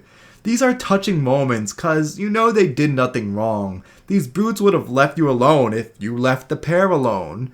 After every encounter, the little sister will sob over her friend's corpse. It's just, they put way too much effort in bringing these piles of pixels to life, allowing audiences to feel the weight of their relationship. Irrational successfully made them more than a fun gameplay mechanic or mascot for the series. The duo really are the heart at the center.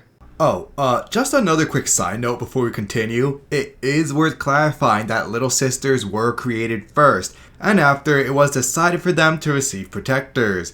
Burial at Sea actively destroyed so much of the backstory and lore. One example being how there were big daddies existing before the girls, but then they were converted into their guardians. Yeah, this is total nonsense according to the real BioShock entries. Suchong knows a way to recycle Adam from corpses, but can't send a little sister out to street unprotected. Suchong must think on this. I don't expect we'll ever be needing them though. Once Big Daddy is ready, nobody cross the Big Daddy.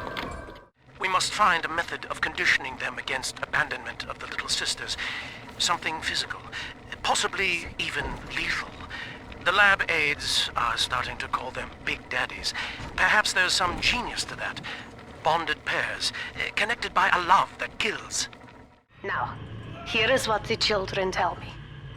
You are a very old Big Daddy. Burial made so many retcons.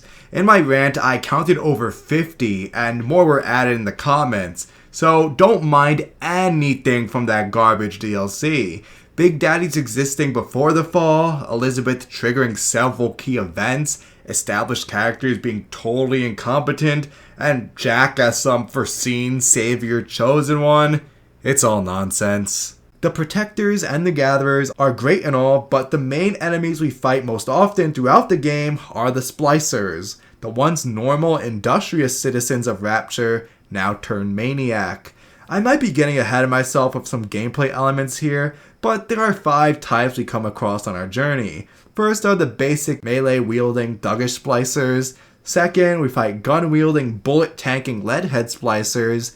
Third are the grenade-tossing nitros. Fourth we fight are the wall-crawling, hook-throwing, acrobatic spider splicers. And lastly come Houdini splicers, who can teleport around and shoot plasmids. They're essentially glass cannons, taking little damage yet dealing a whole lot of your hit. Despite the player needing to shoot through probably hundreds of these drug addicts, they're each still given tons of personality. The first game has 10 different splicer models, not given names in game, though you can find them online.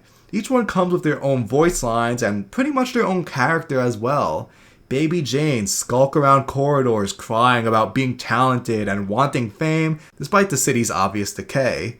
Waiters are highly religious, believing themselves to be exacting God's vengeance against you. Dang, I love each of them. BioShock's enemies strike that perfect balance between tragedy, horror, and some comic relief. Like, yeah, it's goofy hearing them talk about picking up ladies, but also kind of terrifying when you don't know where they are and you're afraid of getting jumped. I'll return to those horror elements later, but I remember first playing BioShock back in elementary school. These were the first video game enemies who actually felt human, because even though these are piles of pixels making up a target for me to shoot, Irrational still took the time to humanize them, making them seem like victims of a tragic citywide backstory. Splicers were once normal humans, but were degenerated into these abominations.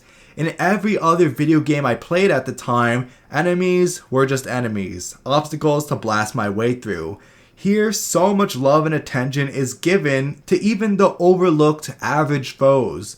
I wish more games went to such lengths to have me care about the people I'm mowing down. I'm so glad the creators went with these more human-like, though deformed models rather than the monstrous abominations from early development. You can still see concept art and early models of these giant grotesque Shrek things. By making the enemies more human, us players can feel more attached to them and get a greater sense of that tragedy, that lost humanity. If there is one nitpick I have here, and I truly mean nitpick, it's how maybe they have one too many motivations for killing you. At first it's cause they're crazy, then in medical, Ryan offers a 1,000 atom bounty, and immediately after, Atlas tells us the splicers are mind controlled by pheromones, which is later confirmed in an audio diary. So, which is it? I'm confused. A minor complaint that still bugs me a bit.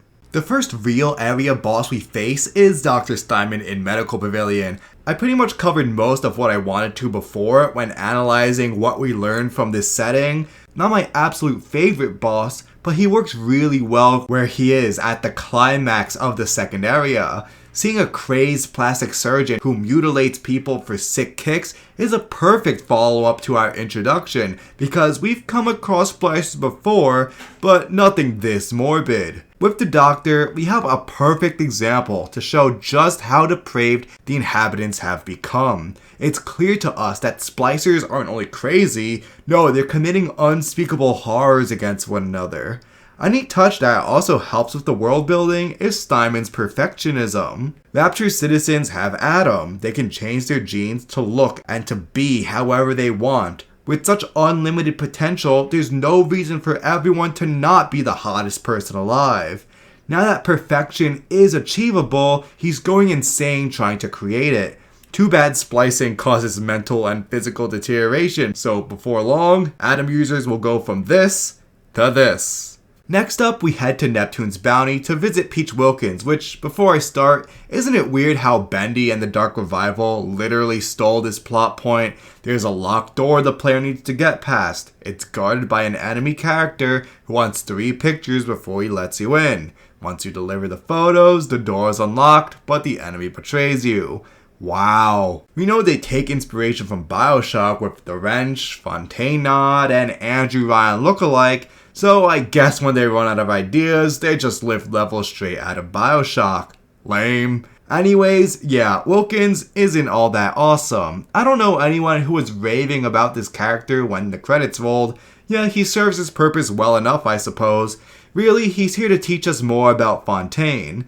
Neptune's Bounty is our big introduction to the villain, with his shadow still looming over the whole area, so this arrangement makes sense. The con man brought Wilkins and his crew into the smuggling ring, making some extra bucks. Once the city began to crack down on smuggling, the fishermen had nowhere to turn. Fontaine squeezed them out of 80% of their earnings, and anyone who pushed back was turned into Ryan to be tortured for information or hung.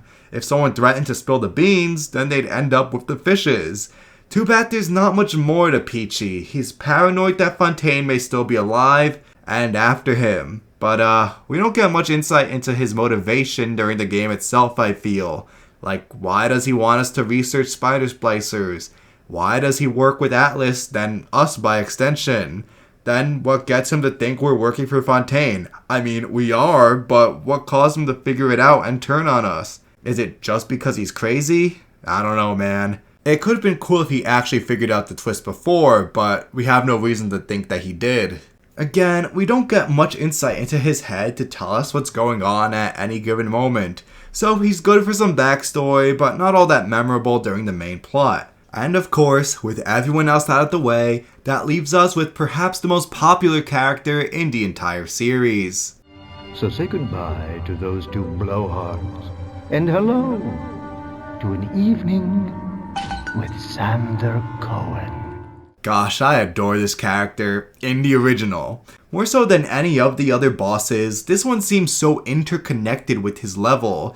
Each and every corner of Fort Frolic signals Cohen's presence, even if you don't actually see him until the very end.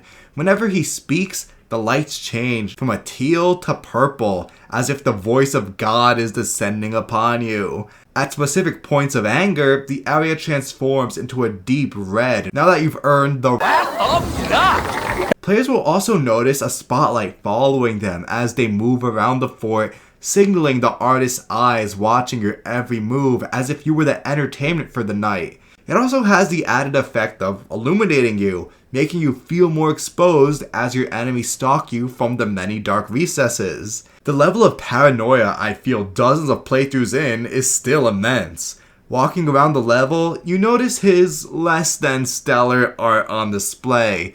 Dead human bodies covered in plaster and posed in different positions. Correction, seemingly dead bodies. Yeah, we'll get to those later. But Fort Frolic is his manor. Just as Rapture as a whole is a reflection of its creator, this building is 100% Cohen. Another reason I love this dude is that I think he's really fascinating as a character with some intriguing connections to the rest of the setting. Cohen preaches some very similar ideas to Ryan's. Instead of the industrialist, strong, virtuous man, we get the creative artists. Rather than the blood-sucking parasites of the surface, we're warned of the doubters. When both see an exceptional person thriving in their field, rather than building for themselves, they wish to tear down the works of others. No one is allowed to be special. No one is allowed to thrive because it might make the untalented feel bad. And when everyone's super, no one will be. This boss face struggles with the doubters in New York City, while Ryan wrestles with the rapidly growing government. These similarities are likely why the nutjob artist grew a fondness for Rapture along with its leader. I'm not sure whether Cohen's feelings, his love of Andrew Ryan, refers to a sexual love or simply an admiration. I've always interpreted it as solely the latter, but regardless of how you see it, this love pushed him to churn out propaganda, glorifying this monument to human achievement. Then in turn, Cohen's art was promoted by Ryan, allowing him to become a leading figure in society. On a side note, I love the little details of posters and advertisements for the guy's works being scattered throughout Rapture long before ever reaching the mall. Such a level of attention builds a general coherence to BioShock's world, as if Fort Frolic was an actual place in this world instead of just the next level to beat. Upon catching up with his character, it's instantly apparent that his art sucks. All that talk about the doubters putting down the talented artists is pure cope over critics calling him out over his lunacy. Cohen blankets himself in all this wonder and grandeur to give the illusion of competence. Cohen knows he's a hack, and he doesn't want to, he can't admit that to himself, so he has to wrap himself in all this nonsense, because the last thing he could ever do is look in the mirror and say, I'm not much of an artist. This requires him to keep building up this exuberant, flamboyant persona, yet most average Joes of Rapture see through the facade. Much of his creative energy goes into capturing the dichotomy between life and death, how death and destruction can lead to new life. Rabbits are Cohen's favorite animal because, of course they are. They're known for doing one specific thing. As the player progresses through the collaboration on Cohen's quad tick, new goofy monologues will drop, each one comparing working on a new piece to pregnancy as you bring new life into the world. He even compares himself to, and I quote, an expectant mama. Yeah, what a freak. And notice how this masterpiece is not created through paint or crayons. The way to bring new life into the world is through death, by killing the creator's former disciples and posting pictures of their corpses onto the frames. Dude has to take everything literally, doesn't he? Man, I don't know who came up with this stuff. Was it you, level designer and sequel director Jordan Thomas? Do you need help, buddy? Someone to talk to? Trust me, I'm just a phone call away. Another point I want to mention on this character is a repeat of what I said in my Infinite reviews, but let's get into it for the sake of completion. There's a neat relationship going on here between Jack and Sander Cohen, something akin to an apprentice and master. To reiterate, this dude is a washed up hack stuck in a dystopian nightmare society where almost everyone is a violent lunatic. Barely anyone's left to appreciate him and his work. All former disciples have had enough of his nonsense, aside from Fitzpatrick, who just...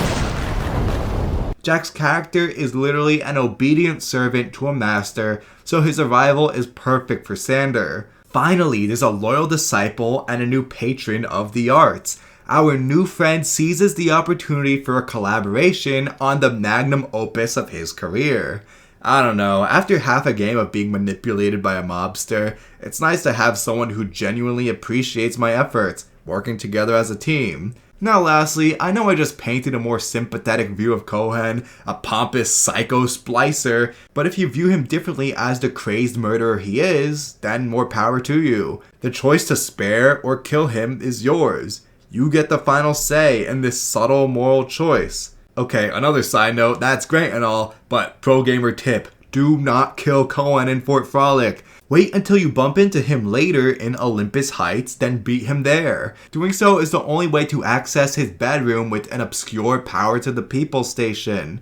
Bonus pro gamer tip, once your collaborator slumps over, snap a pic of his body like you did with his disciples. There's no fifth slot to hang the photo, though you prove your true devotion to capturing the cycle of life and death, and you get an achievement or a trophy for it. Awesome addition. If you want to see all the cool sights under the Atlantic, if you want to relive the story of BioShock and meet the characters again, then you gotta play the dang game. Gameplay is what propels everything forwards. You're not gonna find any audio diaries or heck, progress to the next area until you pick up the controller. This is a no-brainer of course, but to start this section off, I'll show how the gameplay loop is specifically designed to progress both the setting and story. At its core, BioShock is a first-person shooter. In your right hand you have your guns, then on your left hand are the plasmids. Several types of guns along with ammunition are scattered throughout the ruins of Rapture, waiting to be picked up by Jack. Us audiences are quickly given the impression that there was a war or battle or skirmish of some description going on. Bruh, you find your first revolver in a crib with a female splicer tending to it like a baby. Clearly their presence is something for players to take note of, since they have a profound impact on the world. Now, the scattered remains of the past are the players to utilize for survival. Our loadout in BioShock consists of the basics you expect to find in any shooter. There's the revolver, a machine gun, shotgun, grenade launcher, you know, all the good stuff. Towards the middle of the game though, we get our hands on a chemical thrower that can be even more powerful than your plasmids. Napalm absolutely melts splicers, while the electric gel will do some serious damage to Big Daddies.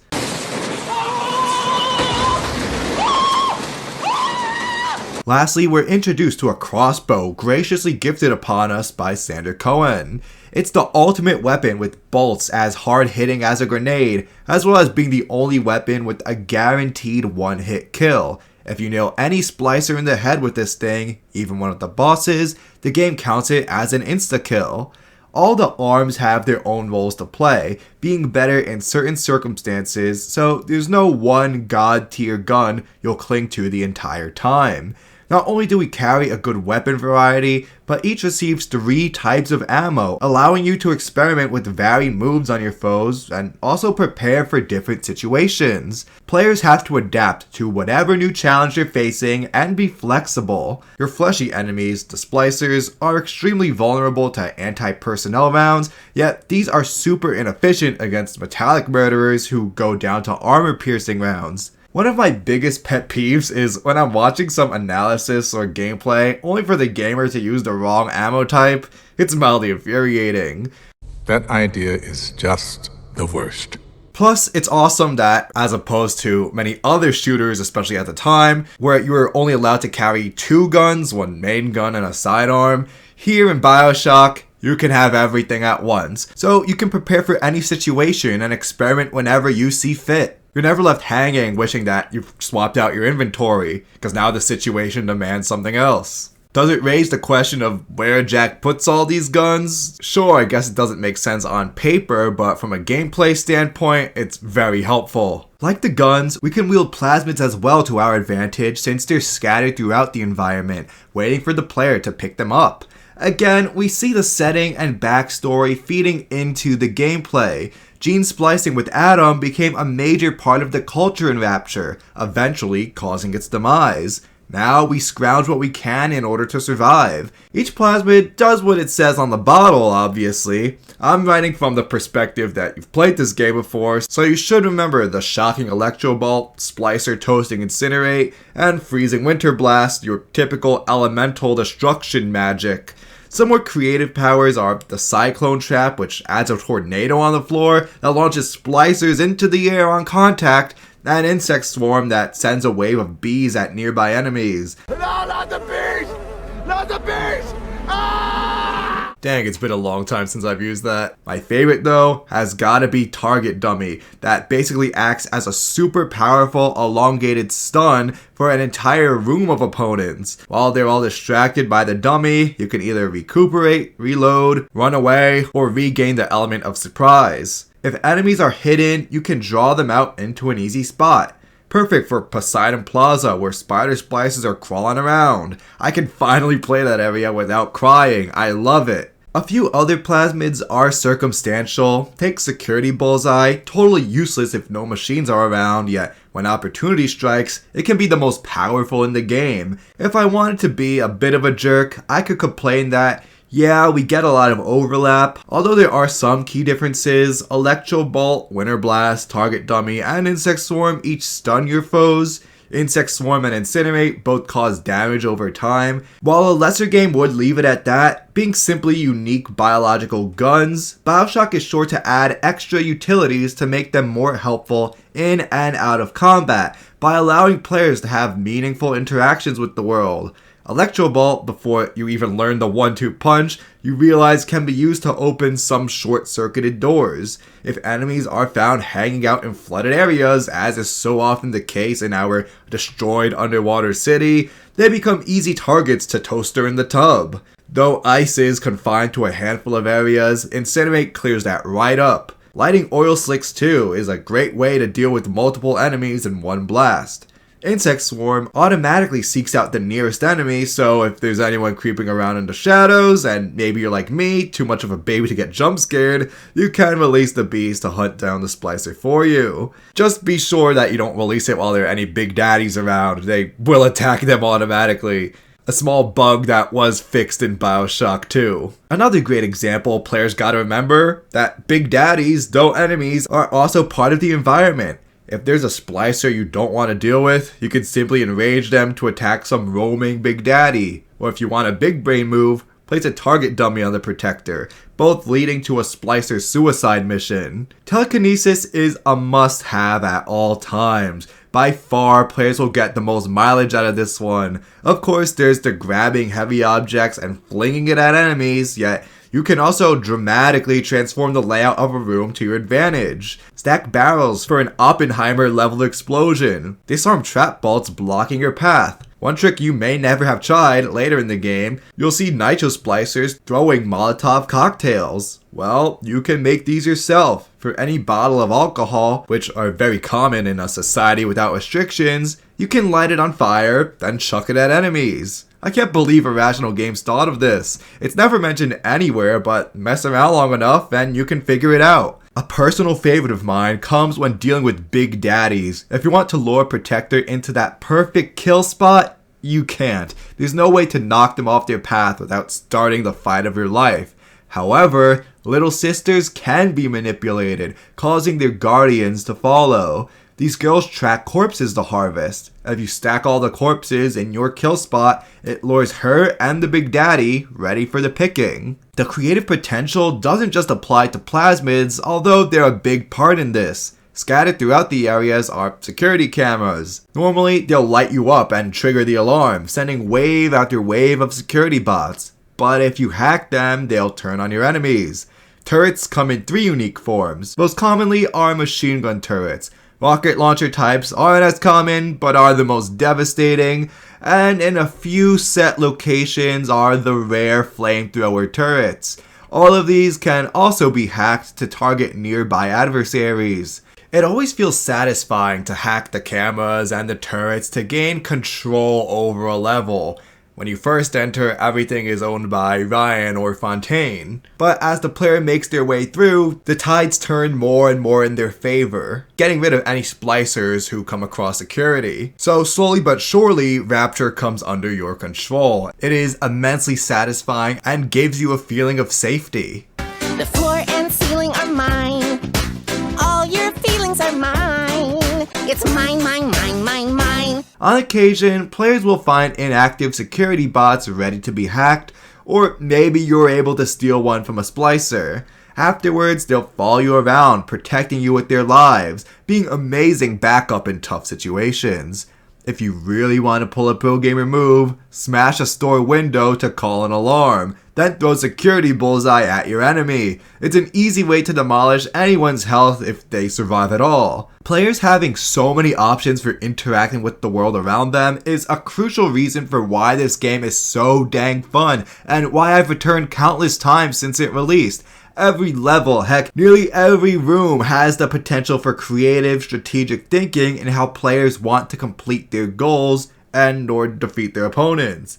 We're given so many fascinating ways to dispatch our opponents that all these years later, I'm still having fun experimenting with the possibilities. I feel my mind constantly sputtering, thinking of all the creative potential I have while roaming the halls of Rapture. As players progress through the levels, they'll notice tougher and tougher enemies that put up more of a fight, not going down as easily. To combat this, you'll need to find single-use power to the people stations for weapon upgrades in addition to new and better tonics and plasmids. The message is clear. Players must evolve in order to make it in Rapture, a similar mentality to the folks who once lived here. Their neighbors were evolving with new and improved products, so in order to remain competitive, they spliced too. We're sucked into a Darwinistic competition, survival of the fittest, pushing us to fight big daddies for Adam, search for new tools, think up new strategies. We can also apply this to the Rapture Civil War. Whenever we find more weapons lying around, whenever there are bigger and better plasmids, we're reminded of the struggles between Fontaine and Ryan, and later Atlas and Ryan. The two kept trying to gain the advantage over the other, so you'll stumble across Electrobolt 2, Incinerate 3, all that good stuff. There's an arms race on here, in Rapture, but it's not about who can build the best guns and the biggest bombs, it's about who can become less of a man and more of a monster. So we use tools provided by the setting, telling us more about it, to be victorious in gameplay so we can progress the story. Through the environment and the gameplay itself, we witness more inspirations for Rapture from the philosophy of social Darwinism arising in the later 1800s and into the 20th century. This is the idea of taking Charles Darwin's work on evolution by natural selection and then applying it to society. Those who are fit, well suited to the environment will survive, while those who aren't will be left behind. Players, by splicing and upgrading their tools, are adapting to their environment in order to gain the upper hand, aiding their survival. We need to adapt as enemies become more difficult.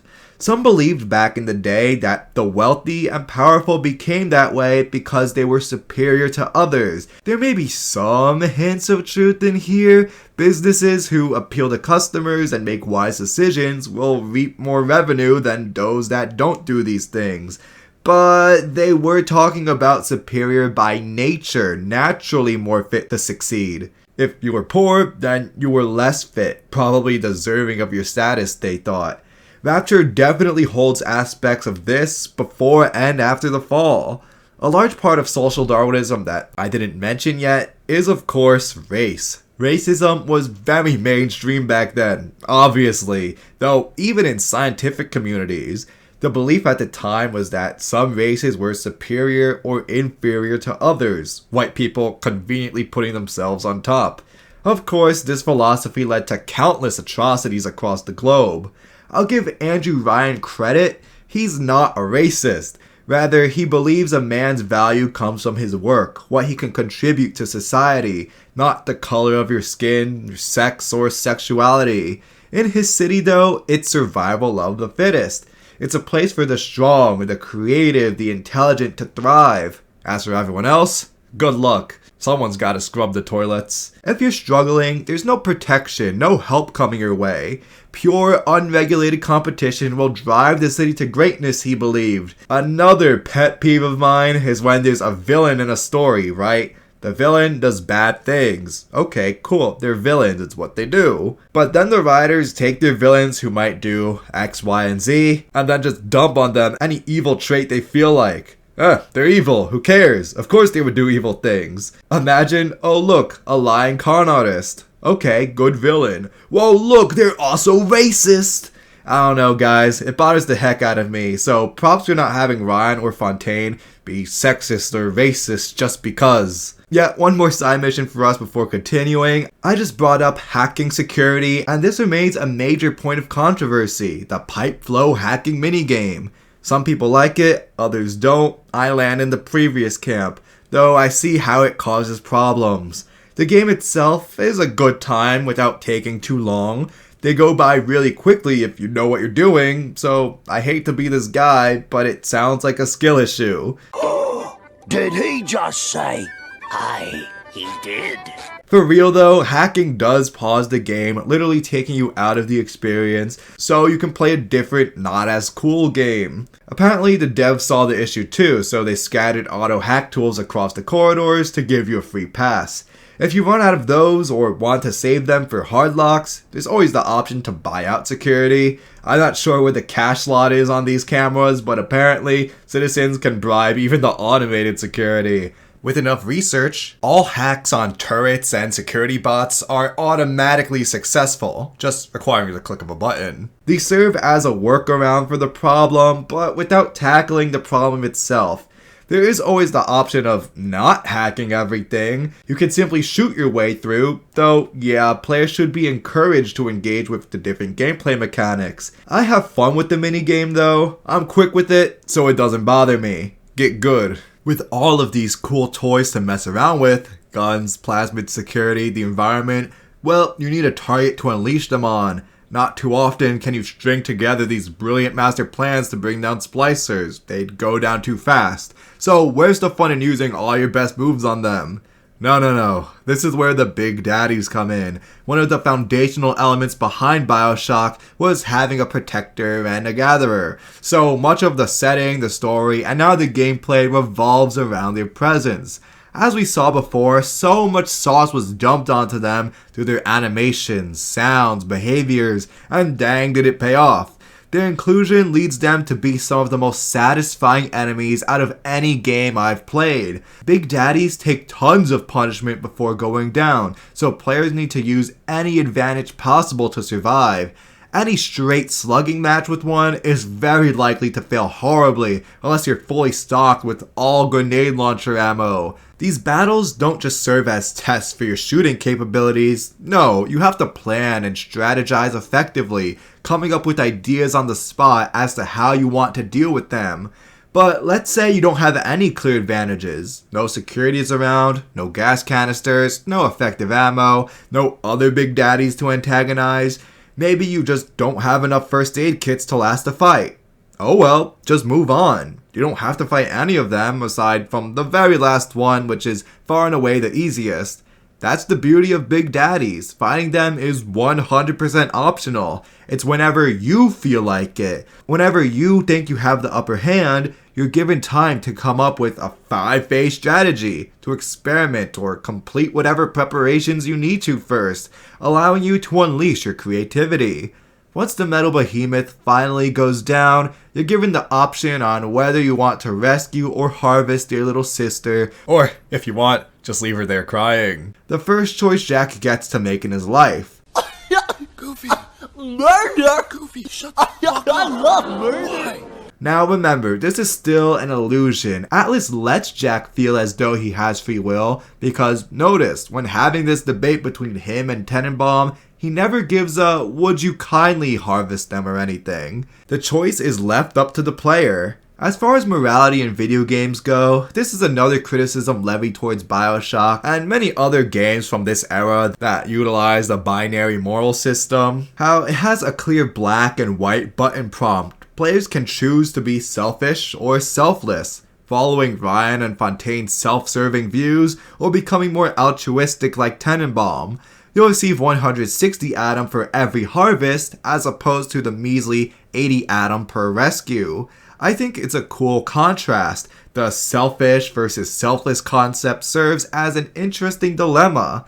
You need to survive in Rapture 2 and save Atlas's family, but will you willingly make yourself weaker to save others? Or maybe Atlas's family has more value to save than the little sisters. You can definitely feel the difference too. When I play Harvesting, I'm hitting the ground running.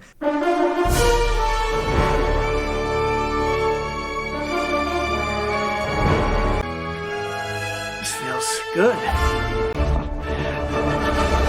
This is something else. Rescuing though, it takes a while to build up your character. Some of this moral system works for sure. However, it eventually changes from selfishness versus selflessness into patience versus impatience because Tenenbaum will reward you later on for every 3 girls rescued. These gifts are a bit too generous to truly enjoy the difference. You're provided with an extra 200 Atom in each gift, which sure is still less than you'd receive harvesting and requires more patience, but on top of this are unique plasmids and tonics exclusive to rescuing. The dilemma gets diluted when it's difficult to tell which one is truly better than the other for survival. So if I'm rescuing, am I truly being altruistic or still selfish because I want those perks instead?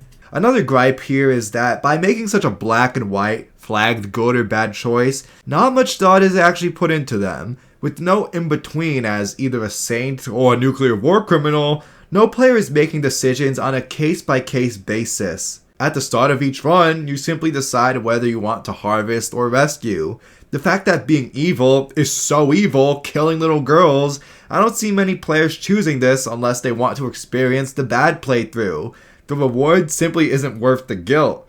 In BioShock's defense, the developers did try to make the choice more gray by making the little sisters clearly creepy and off-putting, but still underneath the gross exterior, they're still children and can become normal children again. A crucial part of the BioShock gameplay loop is exploration. For every area we visit, we're met with small open worlds for us to explore. I mentioned this in my Stellar Blade review, but I'm sick of open worlds at this point. Certainly not all of them, there are a good amount I still enjoy, but lately I've played too many duds. A gigantic map is dropped onto players, it's filled with time-consuming nonsense, and the worlds are largely uninteresting, so you spend most of the game running as fast as you can past all the noise to get to the next story beat, which hopefully won't suck. Game developers keep advertising bigger and bigger worlds, but these worlds aren't populated by anything that interesting. You'll find a bunch of video essayists on YouTube with similar complaints. Thank God BioShock isn't anything like that. Each level is pretty self-contained, not being too big, but also not too small. By completing the main story, you'll experience most of what Rapture has to offer, though there are usually multiple optional rooms, shops, and corridors to search. Sometimes entire sections of a level are there just for completionists who want to see all of what the city has to offer. Whenever I start another playthrough, I always do my best to 100% it, because exploration is always super rewarding. This brings us back to all the collectibles scattered throughout each building. None of them feel like meaningless trinkets that litter countless titles with their only purpose being for the Platinum Trophy. No, again, you've got new tonics, upgrades of tonics, audio diaries, power to the people workbenches, and at the very least, some valuable ammo. These are just the physical, tangible pickups. Sometimes you find another vintage song playing to add to your Spotify playlist. Other times you get some cool visual storytelling, and who knows, maybe you just waltzed into a splicer ambush.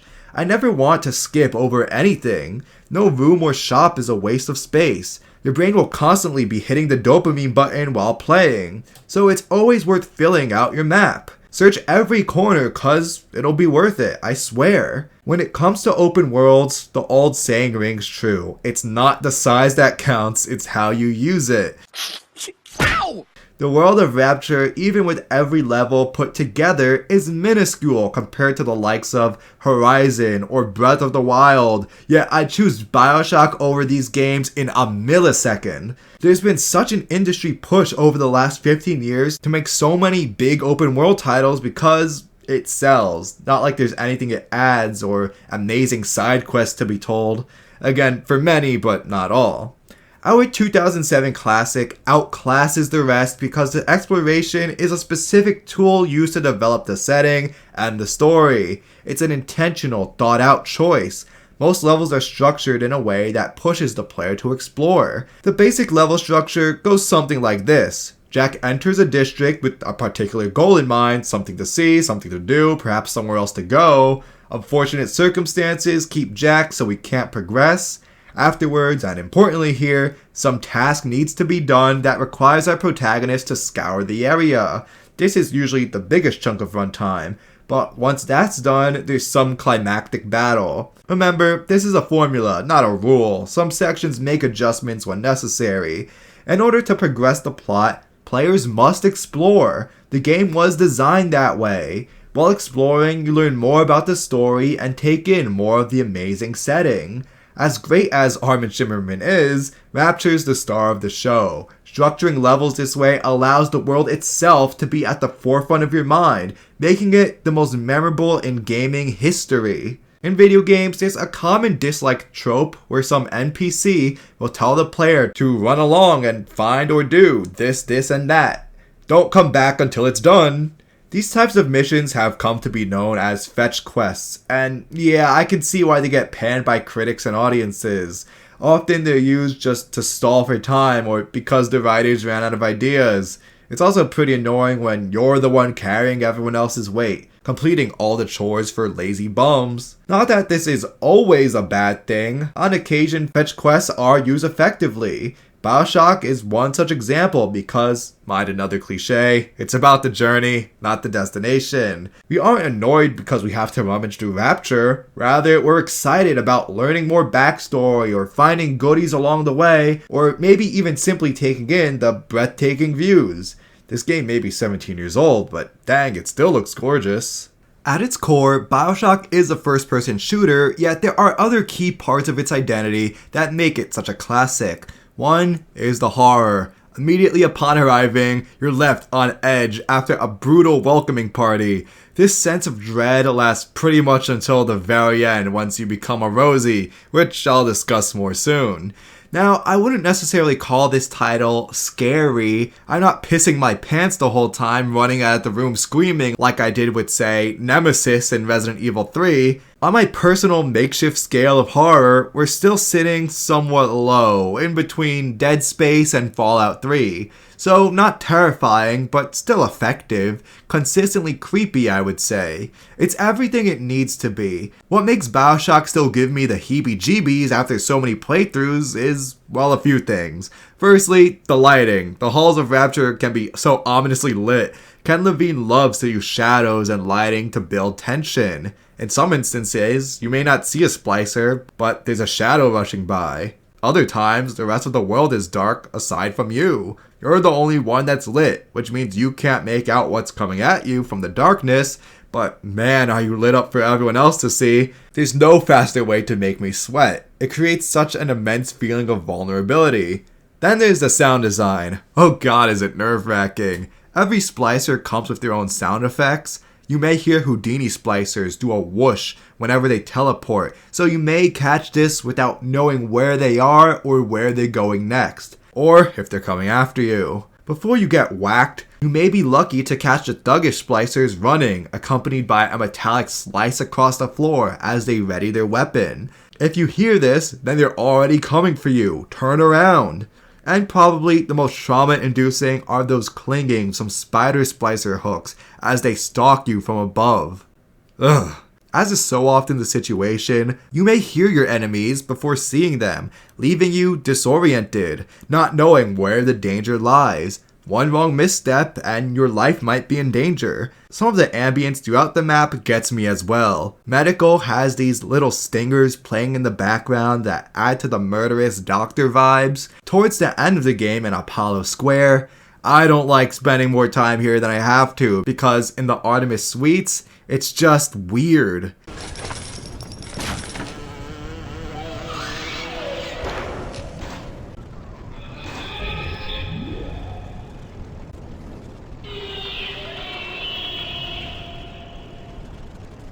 Oh my goodness, oh my damn. I can't even describe what that is. Am I hearing distorted voices or animals? Like the drug addicts I'm fighting, it's human-ish, though slightly off. Yeah, this level creeps me out, and half of that is in the ambient noise alone. And also, I've got to point out many awesome scripted moments. Those highlights you used to watch in top 10 scariest videos. BioShock is full of highly memorable scenes added just to freak you out.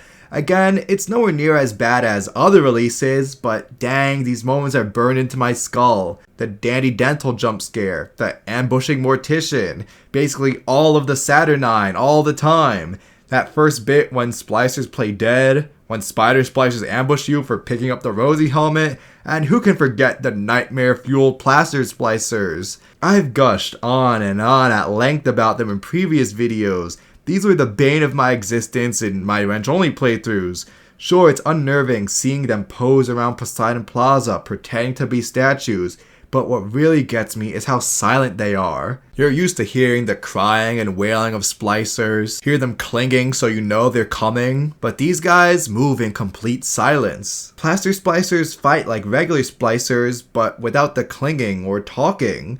Unless you're lucky enough to spot them crawling around, they'll easily get the jump on you from behind. You may turn around just to see them pouncing on you already. And now, I can never look at mannequins the same way ever again.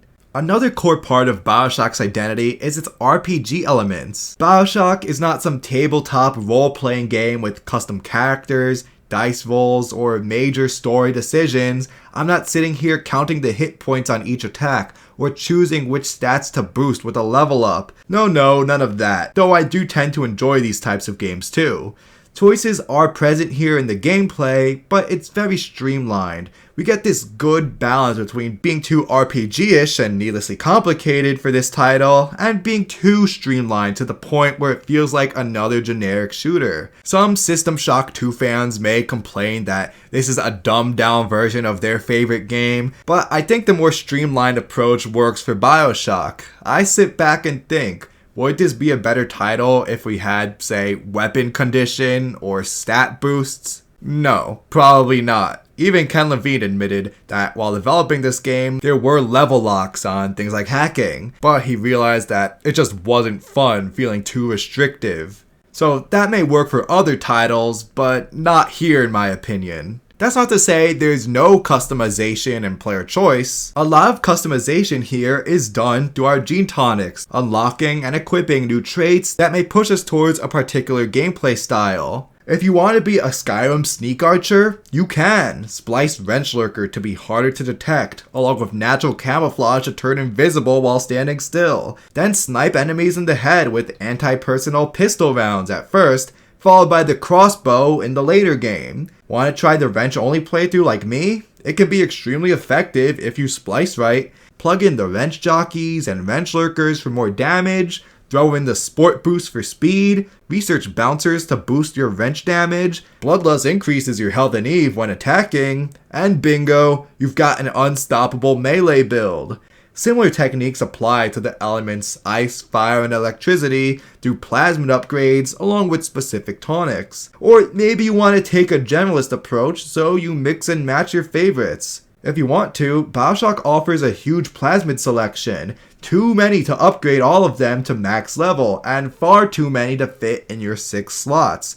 In subsequent playthroughs, you get to experiment with all the ones you missed out on, trying new moves, new combos. While there are many satisfying moments when combos come together, needing to switch between weapons and plasmids does get in the way of a nice flow. The pacing of combat gets slowed down, so it's harder to string together some pro gamer moves. To wrap up this point though, the light RPG mechanics make a welcome addition, allowing players to experiment and create a build that works for them without getting caught in the minutia. We have many unique ways to play that completely change how players approach the game, creating a memorable experience as well as infinite replayability. Next up in the gameplay, we have to talk about difficulty because while not perfect, the original is by far and away the best in this regard, and I have a lot to admire here too. Something I like are these pivotal moments in BioShock when your power is stripped away from you. As you progress through the world and its story, you become more powerful with new guns, new plasmids, and just an improved character all around. Over the runtime, it feels like a linear progression, though with big road bumps. In Neptune's Bounty, upon entering Fontaine Fisheries to fight the boss of the level, Peach Wilkins, you're only granted access if you relinquish all of your guns. Throughout the first act of the game, you've been consistently building up your arsenal until now when you're set back to square one with just a wrench. This forces the player to rely on their plasmids, making more use of these tools, possibly getting the player to grow more familiar with them, finding new survival strategies. Much later during the playthrough, once you whack your father, Jack has outlived his usefulness to Fontaine. Upon leaving Tenenbaum's safe house in Olympus Heights, your master will trigger Code Yellow to stop your heart from beating. Rather than happening immediately like the Would You Kindly command, as you explore the area, over time your maximum health drops. Players can't actually die from this, but it means that all the health upgrades they bought are reversed. Also, you're fighting nearly endgame opponents with the health bar as if you just started your run, spiking the difficulty. Then finally, after taking a first dose of Lot 192, your max health is restored to normal, but your plasmids get all wacky, cycling between one at a time. Either the player gets lucky to temporarily have a specific power while it's applicable, or more often you're relying on your full set of weapons, essentially the opposite of Neptune's Bounty. Though a weird bug maybe, you get access to plasmids you haven't actually bought or spliced with, so I'm not sure how that's squared out in the lore, but it's fun to experiment with plasmids that you haven't gotten to yet. If anything, it's kind of a taste for subsequent playthroughs, what you can do in the next run if you want to. The condition lasts for much of Apollo Square until you get a second dose from Suchong's clinic. A couple of fun setbacks isn't simply to change things up, which they still do well. Instead, they prevent you from feeling power creep as if you're becoming some immortal god. Yes, you're more powerful over the playthrough, but not enough to the point where there's no challenge. These moments remind you how you're still vulnerable and not on a steady increase towards omnipotence. Rapture's a dangerous place even without the debuffs, so when much needed power is taken away from the player, it heightens the tension while providing fun new challenges to overcome with limited capabilities. At the very end of the game, once players have completed Point Prometheus, turning themselves into a Big Daddy, we see another significant change. Here comes that omnipotence, guys, because you are playing as a shrekking Big Daddy and the developers wanted you to feel like one. God mode is unlocked. Damage is greatly reduced with the Rosie suit, and better yet, splicers won't attack you. Well, they'll still defend themselves if you attack them, but that's besides the point. After struggling through 15 hours of gameplay, desperately trying to survive, a weight is suddenly lifted. Players are free to run around and explore as much as they like. Now you can soak in the sights at your own pace, or return to previous areas with zero worries. Hakuna freaking Matata, homies! I love this, even if I already completed everything before. Wait, hold on, I just said how it's good BioShock avoids power surges and doesn't make you feel omnipotent. Well, yeah, but by this point, the run-through is pretty much over already. All there's left to do is escort the little sister and kill Fontaine. Oh, and since I mentioned it, next short side tangent, it's great how the first installment allows the player to return to previous districts they explored earlier on, with the two small exceptions of the tutorial level and Ryan's office at Central Control. Yorick, I'll be back with weapons. I'm not going to harp too badly on 2 or Infinite because this is a byproduct of the way their plots are structured, but man, it's such a nice option to have in the original. Once you're more powerful or stocked with a Rosie outfit, you're free to explore as much as you'd like. Search all the rooms, catch up on research, pick up Miss Little Sisters, collect every hidden tonic, or listen to each audio diary. The city is your playground. Go nuts. Do whatever you want. No one's stopping you. Just like any other video game, BioShock isn't perfect. 2 of the very few marks I take off it are related to this release's difficulty.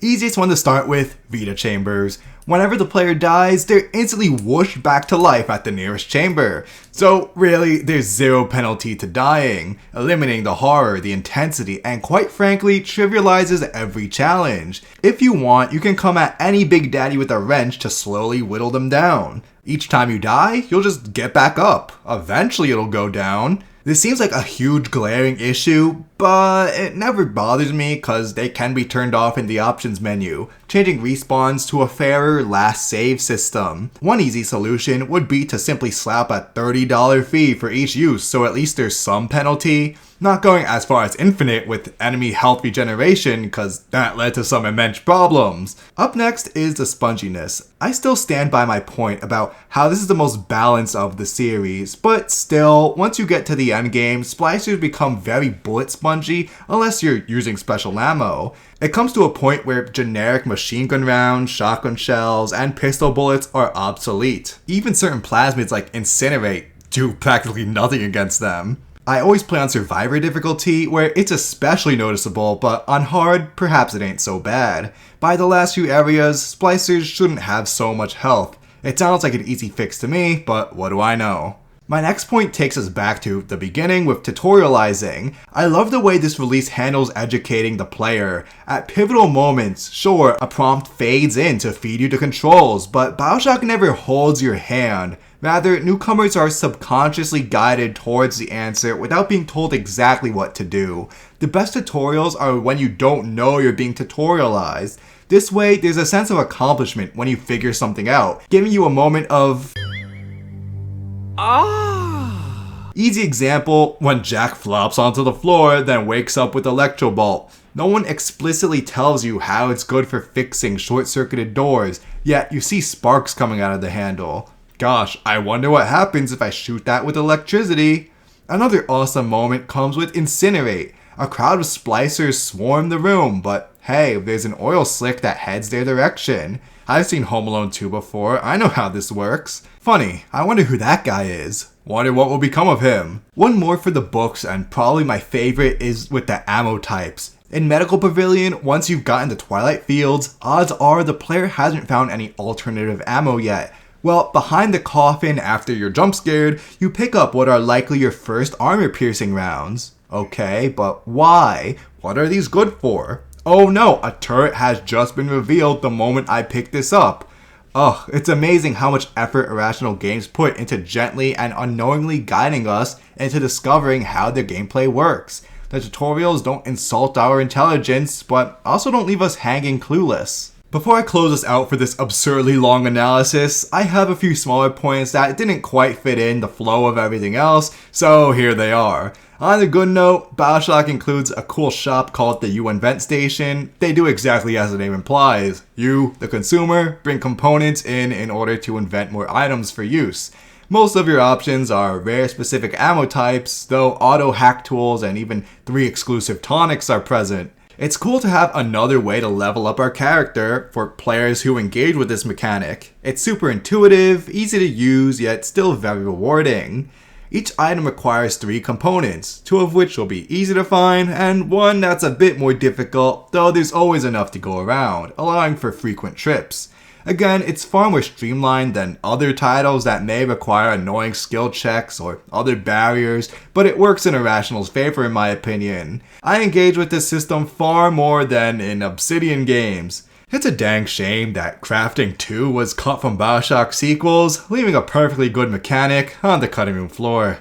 Another point I want to make is with the pop-in textures. The graphics themselves still hold up extremely well overall. Being more geometric Art Deco, BioShock works well with the limitations of 7th gen tech. My only gripe here is how there are the occasional pop-ins. A common problem throughout this era. It only occurs to me at least immediately upon loading into a save.